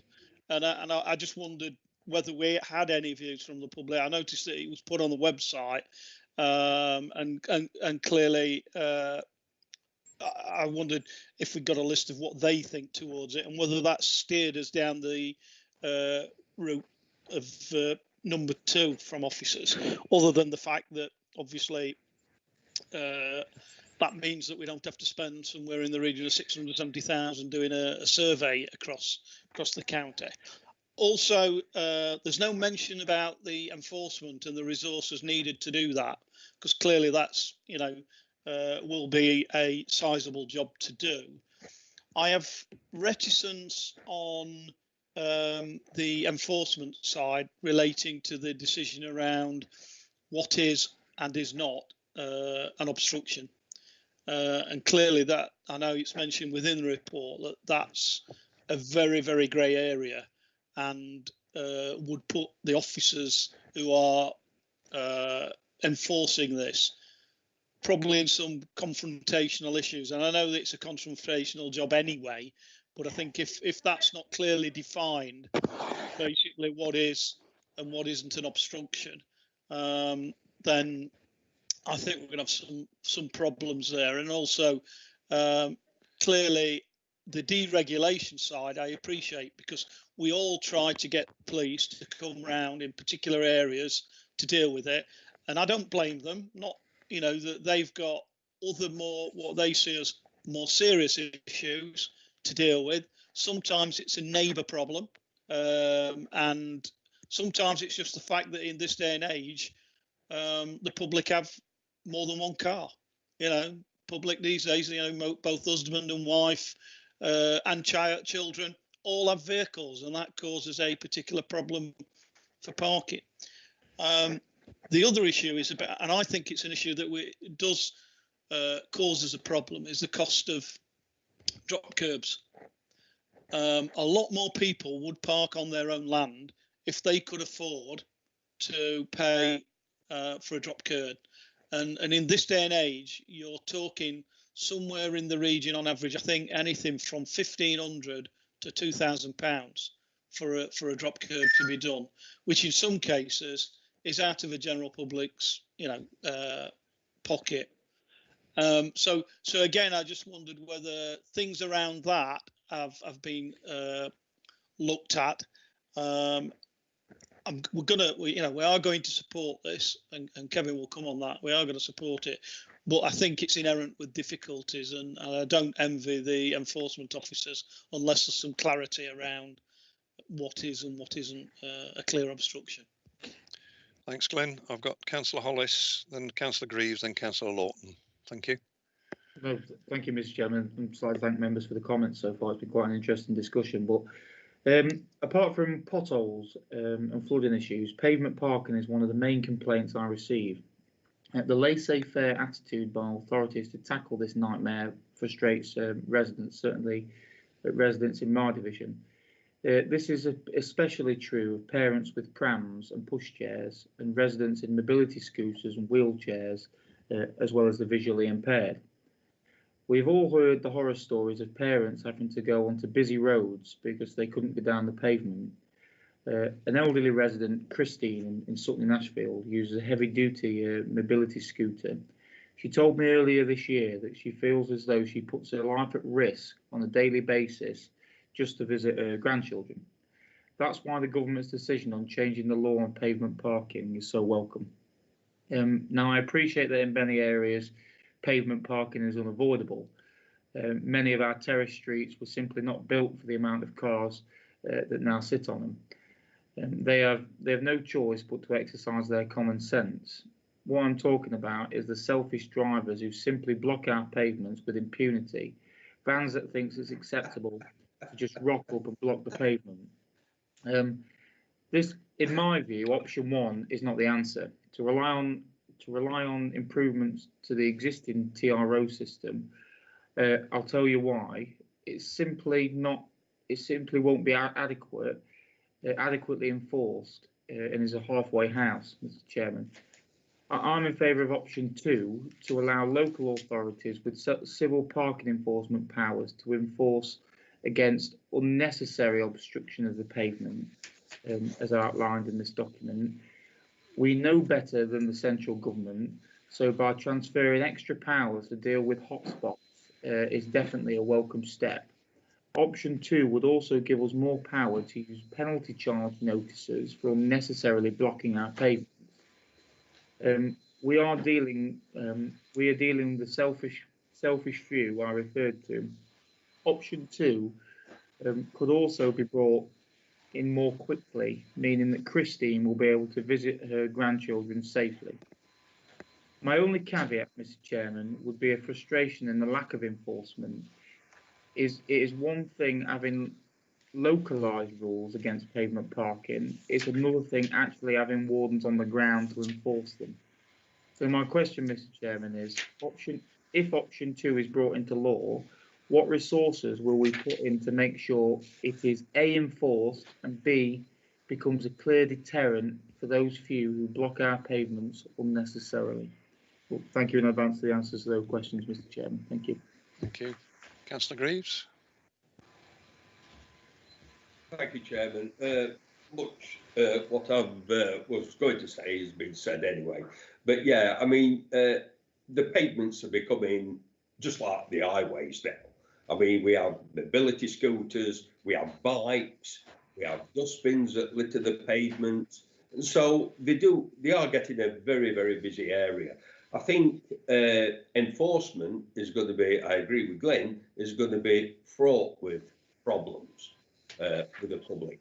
And this consultation, I agree, same with you do, John, that it's short. It's very short consultation. It'll be interesting how many members of this committee had sight of this before it came here, and I'm going to say not many, or if any. And the public, are the public being informed of this? Are they in this consultation? Are their views being considered? I bet it'll be very, very little. So yeah, I agree with option 2, which is the better one. I agree with Tom regards that. It's the best option, but it's going to be fraught with danger and with people opposing it. It's fraught with problems, and so that's it, Chair. Thank you. Yeah, keep going off. Bruce Lawton, thank you, Kevin. Thank you for that. Yeah, thank you very much, Mr. Chairman. A couple of things, really. One, Gary, I'm pleased with the report. I just reiterate, really, the dangerous part about parking on, particularly on junctions where we are forcing the traffic leaving a junction or entering a junction to literally arrive head on with a vehicle turning left or turning right. I think it's a real serious problem. I mean, I've been the fortunate problem of teaching my daughter to drive because of lockdown, and I've come across this on numerous occasions. I know some of them we're addressing. I think we should be looking at that very carefully.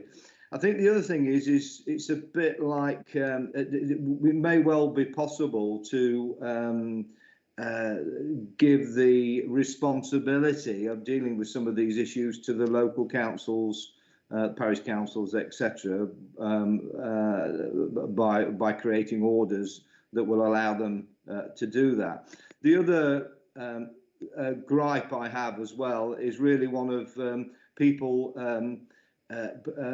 unfortunately parking their caravans unappropriately on the highway as well, and I think that has going to have to be seriously dealt with. Thank you very much, Mr. Chairman.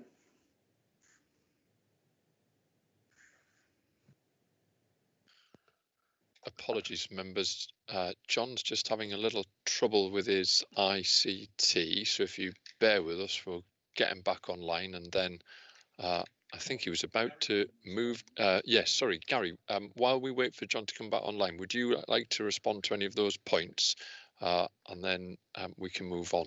Back on. Thank you. I am back. Okay. Thanks, all right, Gary. Cotty. Thanks, Adrian. Yes, thank you. There's some really valuable points there. I think option 2 does give us that flexibility, and I think members are right. The implementation is going to be difficult. I think there's a lot of communication that we'll need to do at that point with members of the public to make them aware of the new powers that we have and how we tackle the hotspots. Certainly one of the things that we'd need to look at carefully is the methodology of enforcement. So whether we'd start off with warnings and then move to actual penalty notices with repeat offenders so that they get used to the concept of it. Also lots of queries there and questions about the detail of how enforcement would be funded. If government come back on this and were to go for option 2, as for instance, then they would have to do a needs assessment at that point to see whether there's any funding to come our way.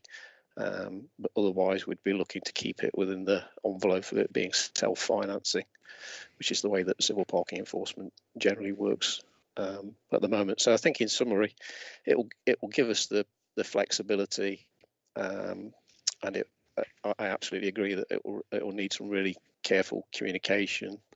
Just the last thing, if people have got specific areas like Councillor Lawton raised in their patches that are causing difficulties, then please raise those through your district manager in via, if that's okay. So I hope I covered all the points. I did actually drop in and out of the conversation a couple of times, so apologies if I've not covered your points, and by all means drop me an email if I haven't.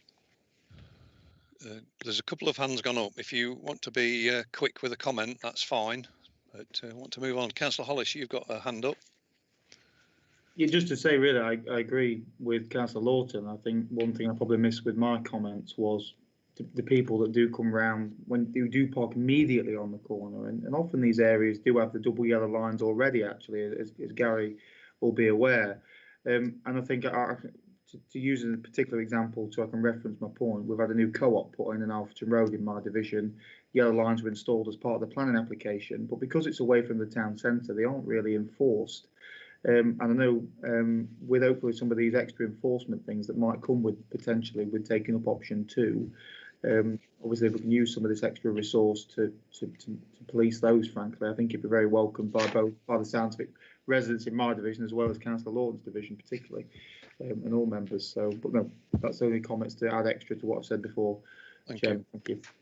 Thanks very much. Bruce, did you want to say any, come back again, or are you okay? No, that's sorry. My hand is up accidentally, but Tom's absolutely right. It is the inappropriate parking of individuals which is causing danger on the highway, not only to residents but also those people using the highway in vehicles as well. Thank you very much. Okay, so I'm going to move to the vote then, please. Any votes against? Any abstentions? I can't see anything. Can you confirm? Yep, that's unanimous then. Thank you very much, everybody. So move on to item 8 is the update on trading standards and community matters. And I'll hand over to Mark. Thank you, Mark. Thank you, Chair. This is the usual bi-monthly update for members on the range of work going on across the service, and as set out last time, apart from business as usual, COVID has put the service right on the front line in terms of delivering community support and also enforcement to tackle the spread of the disease. I'd just like to give a couple of updates and start by addressing something that Councillor Lawton mentioned earlier, which was avian flu. And just to reassure members that the County Council, through trading standards and communities, has the statutory responsibility around animal disease outbreak management and operational response. We are aware of the avian flu issues that are going on around the country at the moment. We are getting regular updates and we are ready to respond should we need to do anything on that topic. The report does begin by setting out the new COVID-related enforcement duties that the service has been picking up. With the introduction of new national day, this has changed once again since the report. A new set of regulations have now been issued, and again, some of that is regarding premises that can and can't operate. We're working closely with environmental health colleagues on enforcement and also on advice to businesses. At paragraph 3 in the report, it detailed there that closure directions had been made by the council against 3 different premises. Subsequent to the report being written, 1 has now been lifted, or was subsequently lifted, and that was because of the work that the premises have done to become COVID secure. Since the report, paragraph 11, we've now undertaken another 50 or so visits regarding personal protective equipment and the misdescription safety issues therein. We found issues across the whole of the county. Basically, the only place we didn't find any issues was in fact in Retford in the north of the county, where 12 visits didn't identify any problems.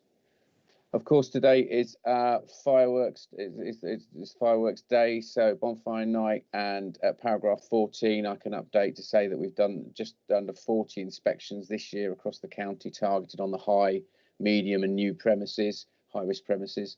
Again, we've only unfortunately found minor issues with regard to the safe storage of fireworks. Again, mostly fireworks being stored next to easily combustible material and was sorted out during visits.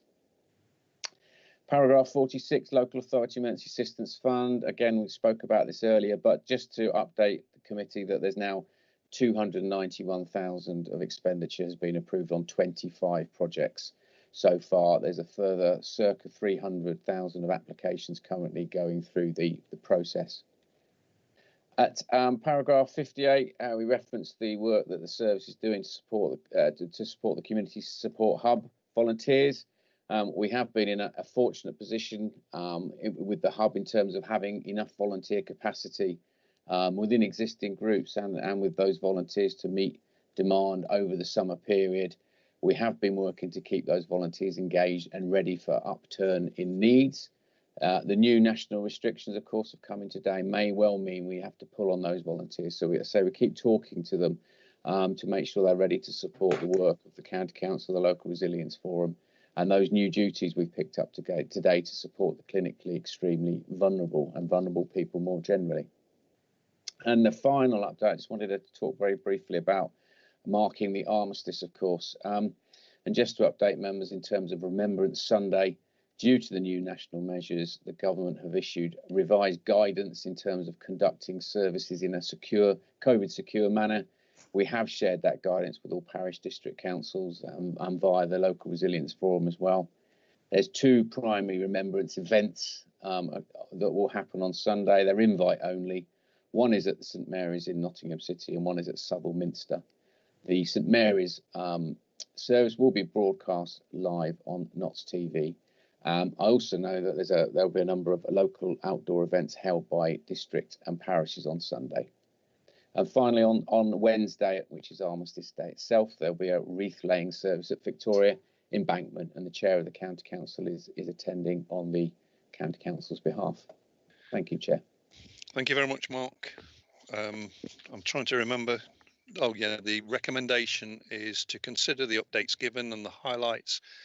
To highlight any actions required. I have a couple of speakers already. Councillor Hollis. Oh, I need a seconder. Yeah, I was just coming in there, Chairman. I second the recommendation. I do apologise. I'm a bit excited. I've just become a granddad. Congratulations. For the first time.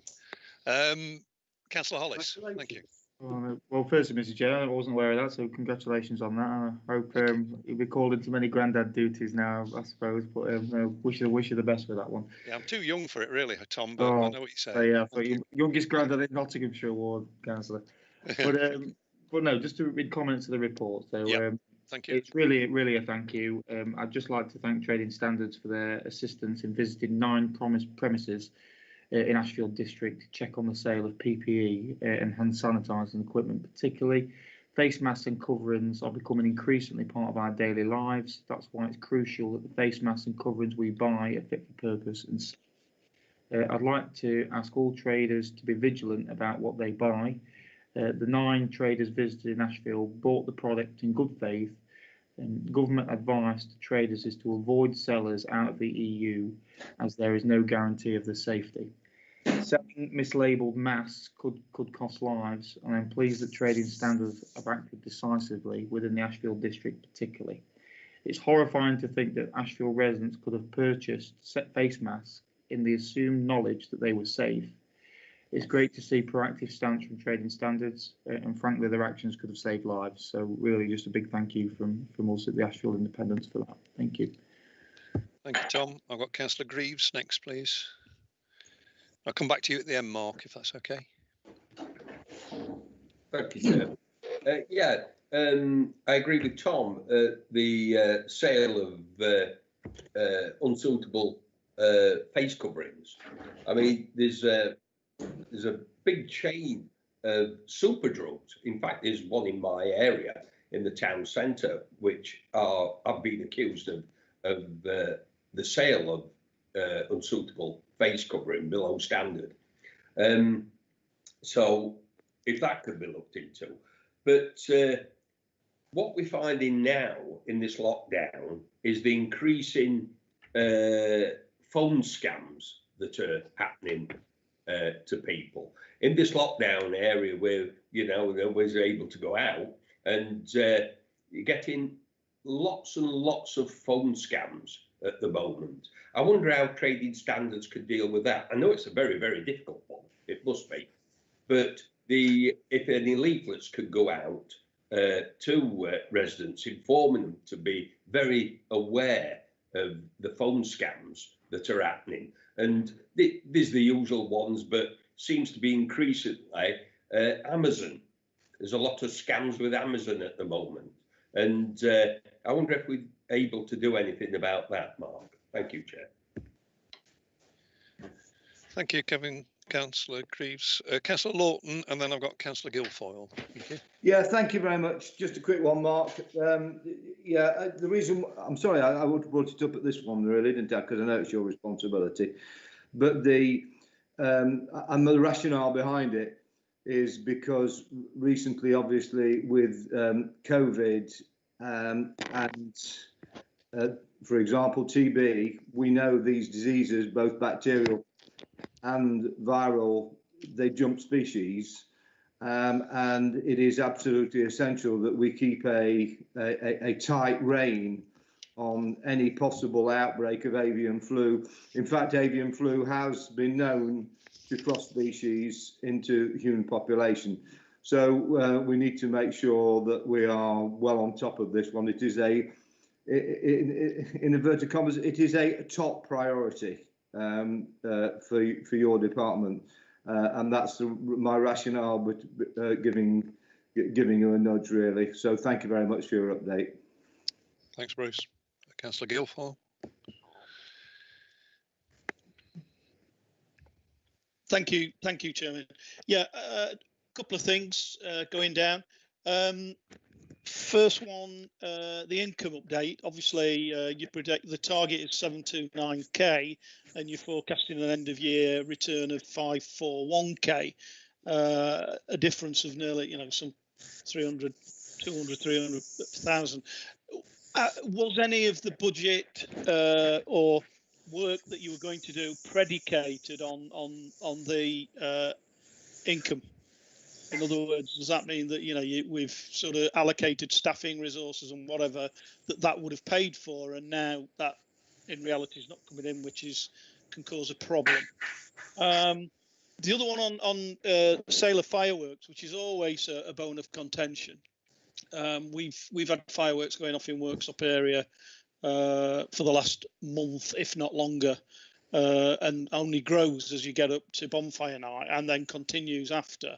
And I'm just wondering about obviously the closure of shops and whether we can make sure that the restriction of sales of fireworks, so that we're not getting it, even though we know people shouldn't be out and about in reality as such, so we're not getting the problems with fireworks after tonight, which does become a problem. The other one is buy with confidence. Note that buy with confidence is back. We used to have buy with confidence many years ago. We went over to go on, what's the tune? I'm waiting for you, Mark. You Checkatrade.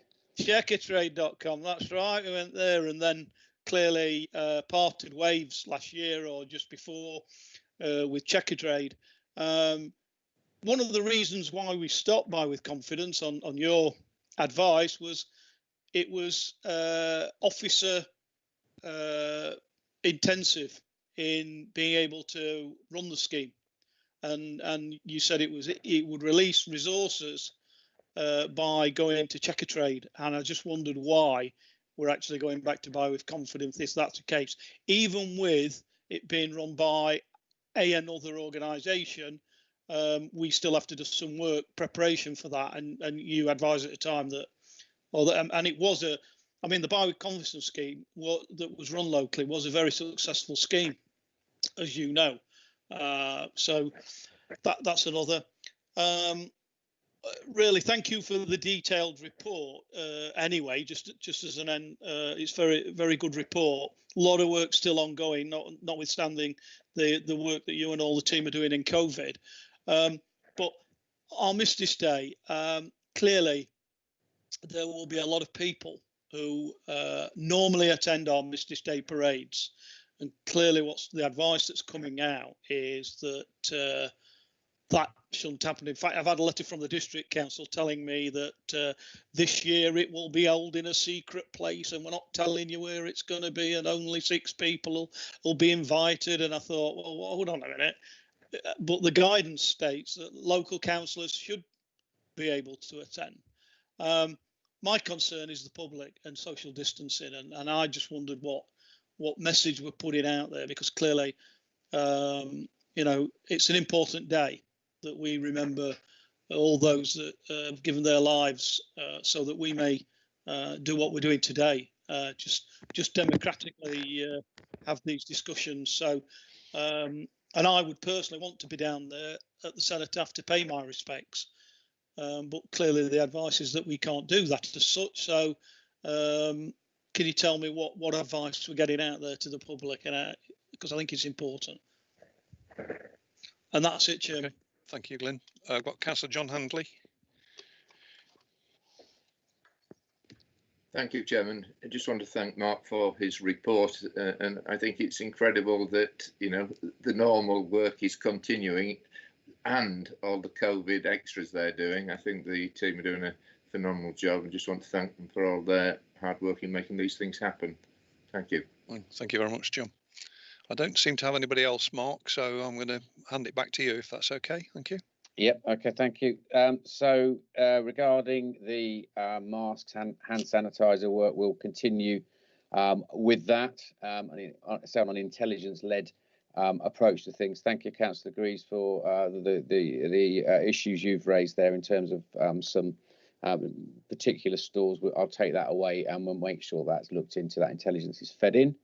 In terms of phone scams, there is a lot of work that has been going on. We do have a dedicated team doing mass marketing scams type work and putting sort of tailored interventions around the most vulnerable people that have been targeted. So that's within the Training Standards Service. Under the Safer Nottinghamshire Board, there is a piece of work going on, so a partnership-wide piece of work regarding fraud against the vulnerable, led by one of our team managers in Training Standards. So there is combined work going on. The leader of the council this week has asked for some work specifically to be done around scams as well. And so we will be picking that up and taking that away, and we'll keep people posted. Thank you, Councillor Lawton, regarding those points you made there around animal diseases and the chances of them going across species, and also them going into potentially into humans as well. What I suggest we do is bring an update to committee next time regarding the animal health work that the service is undertaking, that's going on in the background, just to give some reassurances around the contingency plans that we have to by statute have in place in case of outbreaks. So I can make sure that we get an update for the January committee on that one. And then finally on to Councillor Guilfoyle's points, income update. Yeah, we are underachieving on income, but the budget for the service is remaining in place. So for this year certainly. So it's not having an impact on the resource that we've got to do the day job. The fact that we haven't. We won't hit that income target. We've been flagging it up since the outset. We've been pushing hard to reduce it, but there is that gap there. And sale of fireworks, yeah, I will take that one away, and I'll ask the crew to have a look into that regarding the sale of, making sure that there's no sales going on that are unlawful, so outside of the period in which they've got their licenses for.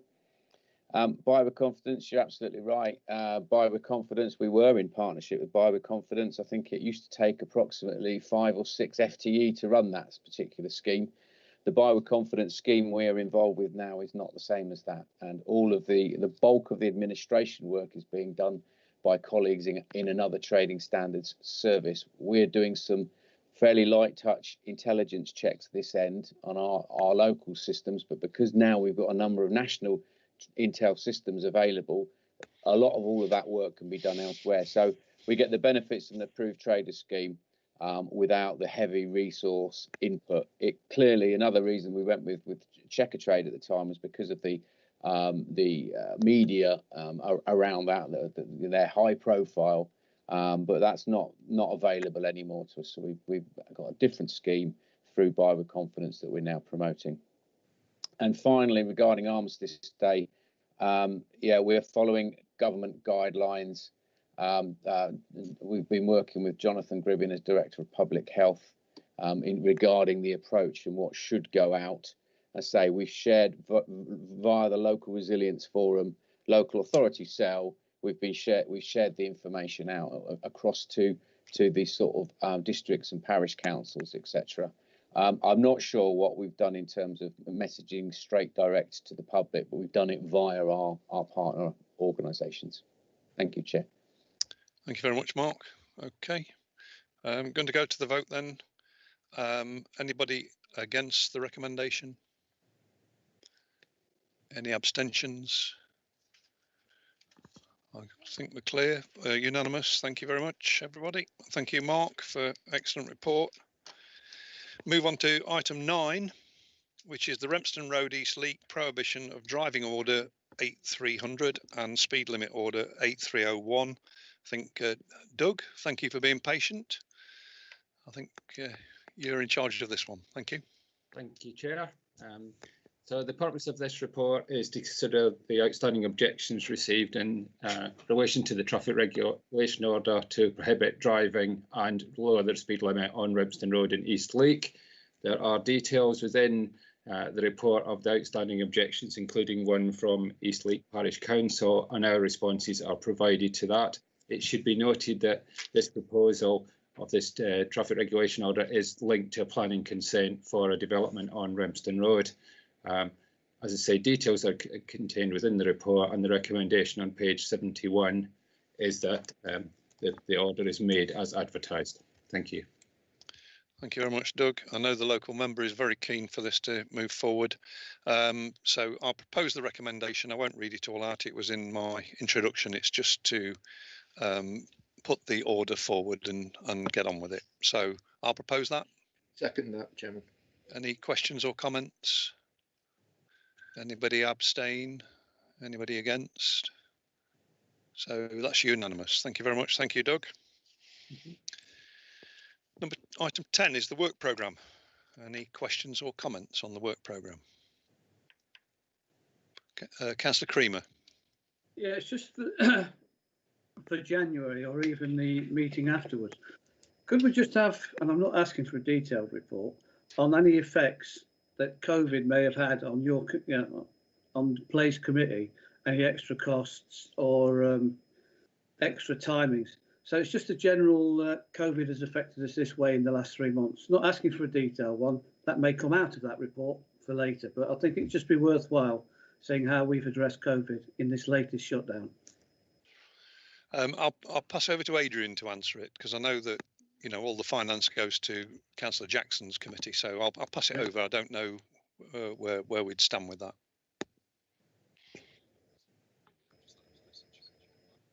No. We can't hear him. Do you want my headphones? Are you COVID safe? Pass it on. Oh, well, yeah, I might not be. I've not been out for weeks. This is an enjoyment coming here and doing it at County Hall. So, hopefully you can hear me now. Yes. Good. I've been given the privilege of talking without a headset on. That's much more comfortable. So what I was going to say, Councillor Creamer, is because at the moment we are reporting COVID impacts to the 3Rs committee. So we did discuss some of those things earlier in the week. And of course, we provide an update on the impact on the finances to Finance Major Contracts Management Committee, which I think was also discussed earlier in the week. But if members would welcome either the circulation of those reports or an extract from them, then of course we can make sure that you get access to those. I'm just conscious of trying to avoid reporting too many of the same items to different committees. But I'll happily pick that up with you, Jim, and if there's particular things that you need access to from those committee reports, then we'll make sure you get them. Thank you. That's fine, Chairman. Thank you. I've got Councillor Greaves. Do you want to make a comment? Thank you, Chairman. Yeah, just a quick one, actually. The 3 preferred schemes by members, is this going to be a continuation this year? Because we haven't heard anything. I did send you an email to yourself and Adrian, I believe, and I had no reply from that. That's some time since now. So is this scheme still going ahead, or is it being withdrawn? Thank you, Chairman. From my point of view, Kevin, I've obviously had discussions with various colleagues with the problems we've had in the past with flooding, bad weather, obviously the COVID situation. We are in a position where I don't want to raise people's hopes to doing more of what we're doing. We've got a list of things in. I'm still happy for you to talk to your district managers and put things on a list. But at the moment, we don't know what money we're going to get from government until sort of Christmas time. So at the moment, I would suggest you talk to your local district manager and, sorry about that, and put that forward to your district manager to be done. And if we are in a position in the near future to do the scheme again, we will. I don't know if you got all of that because I've got echoes in my headphones at the moment. Did you hear that, Kevin? Yeah, majority of it, Chair. That seems a shame, that, because I mean, with these schemes, it doesn't put more strain onto the finances. I wouldn't have thought. I wouldn't have thought that at all. It put strain on the finances. It's just I mean, we all when we put them forward, we may get them, we may not. It's always been on that, but we've been able to put us preferred schemes forward, and so it's a bit strange, actually. Touche. No, the other thing as well is it's officers' times and resources as well, Kevin. I mean, I'm not denying you. You know, I brought the scheme forward, and I know it's happened in the past, and I'd like it to happen again because I've got things I'd like to put forward. But if it's urgent or it's you know, something that really needs sorting out and doing, then the district manager is in a position to help. So I'll come back if we can change it. Okay. Anything else from anybody? Okay, thank you very much then. I'll close the meeting and thank you for your input today. Cheers. Bye. Thank you. Congratulations, Grandad. Thank you.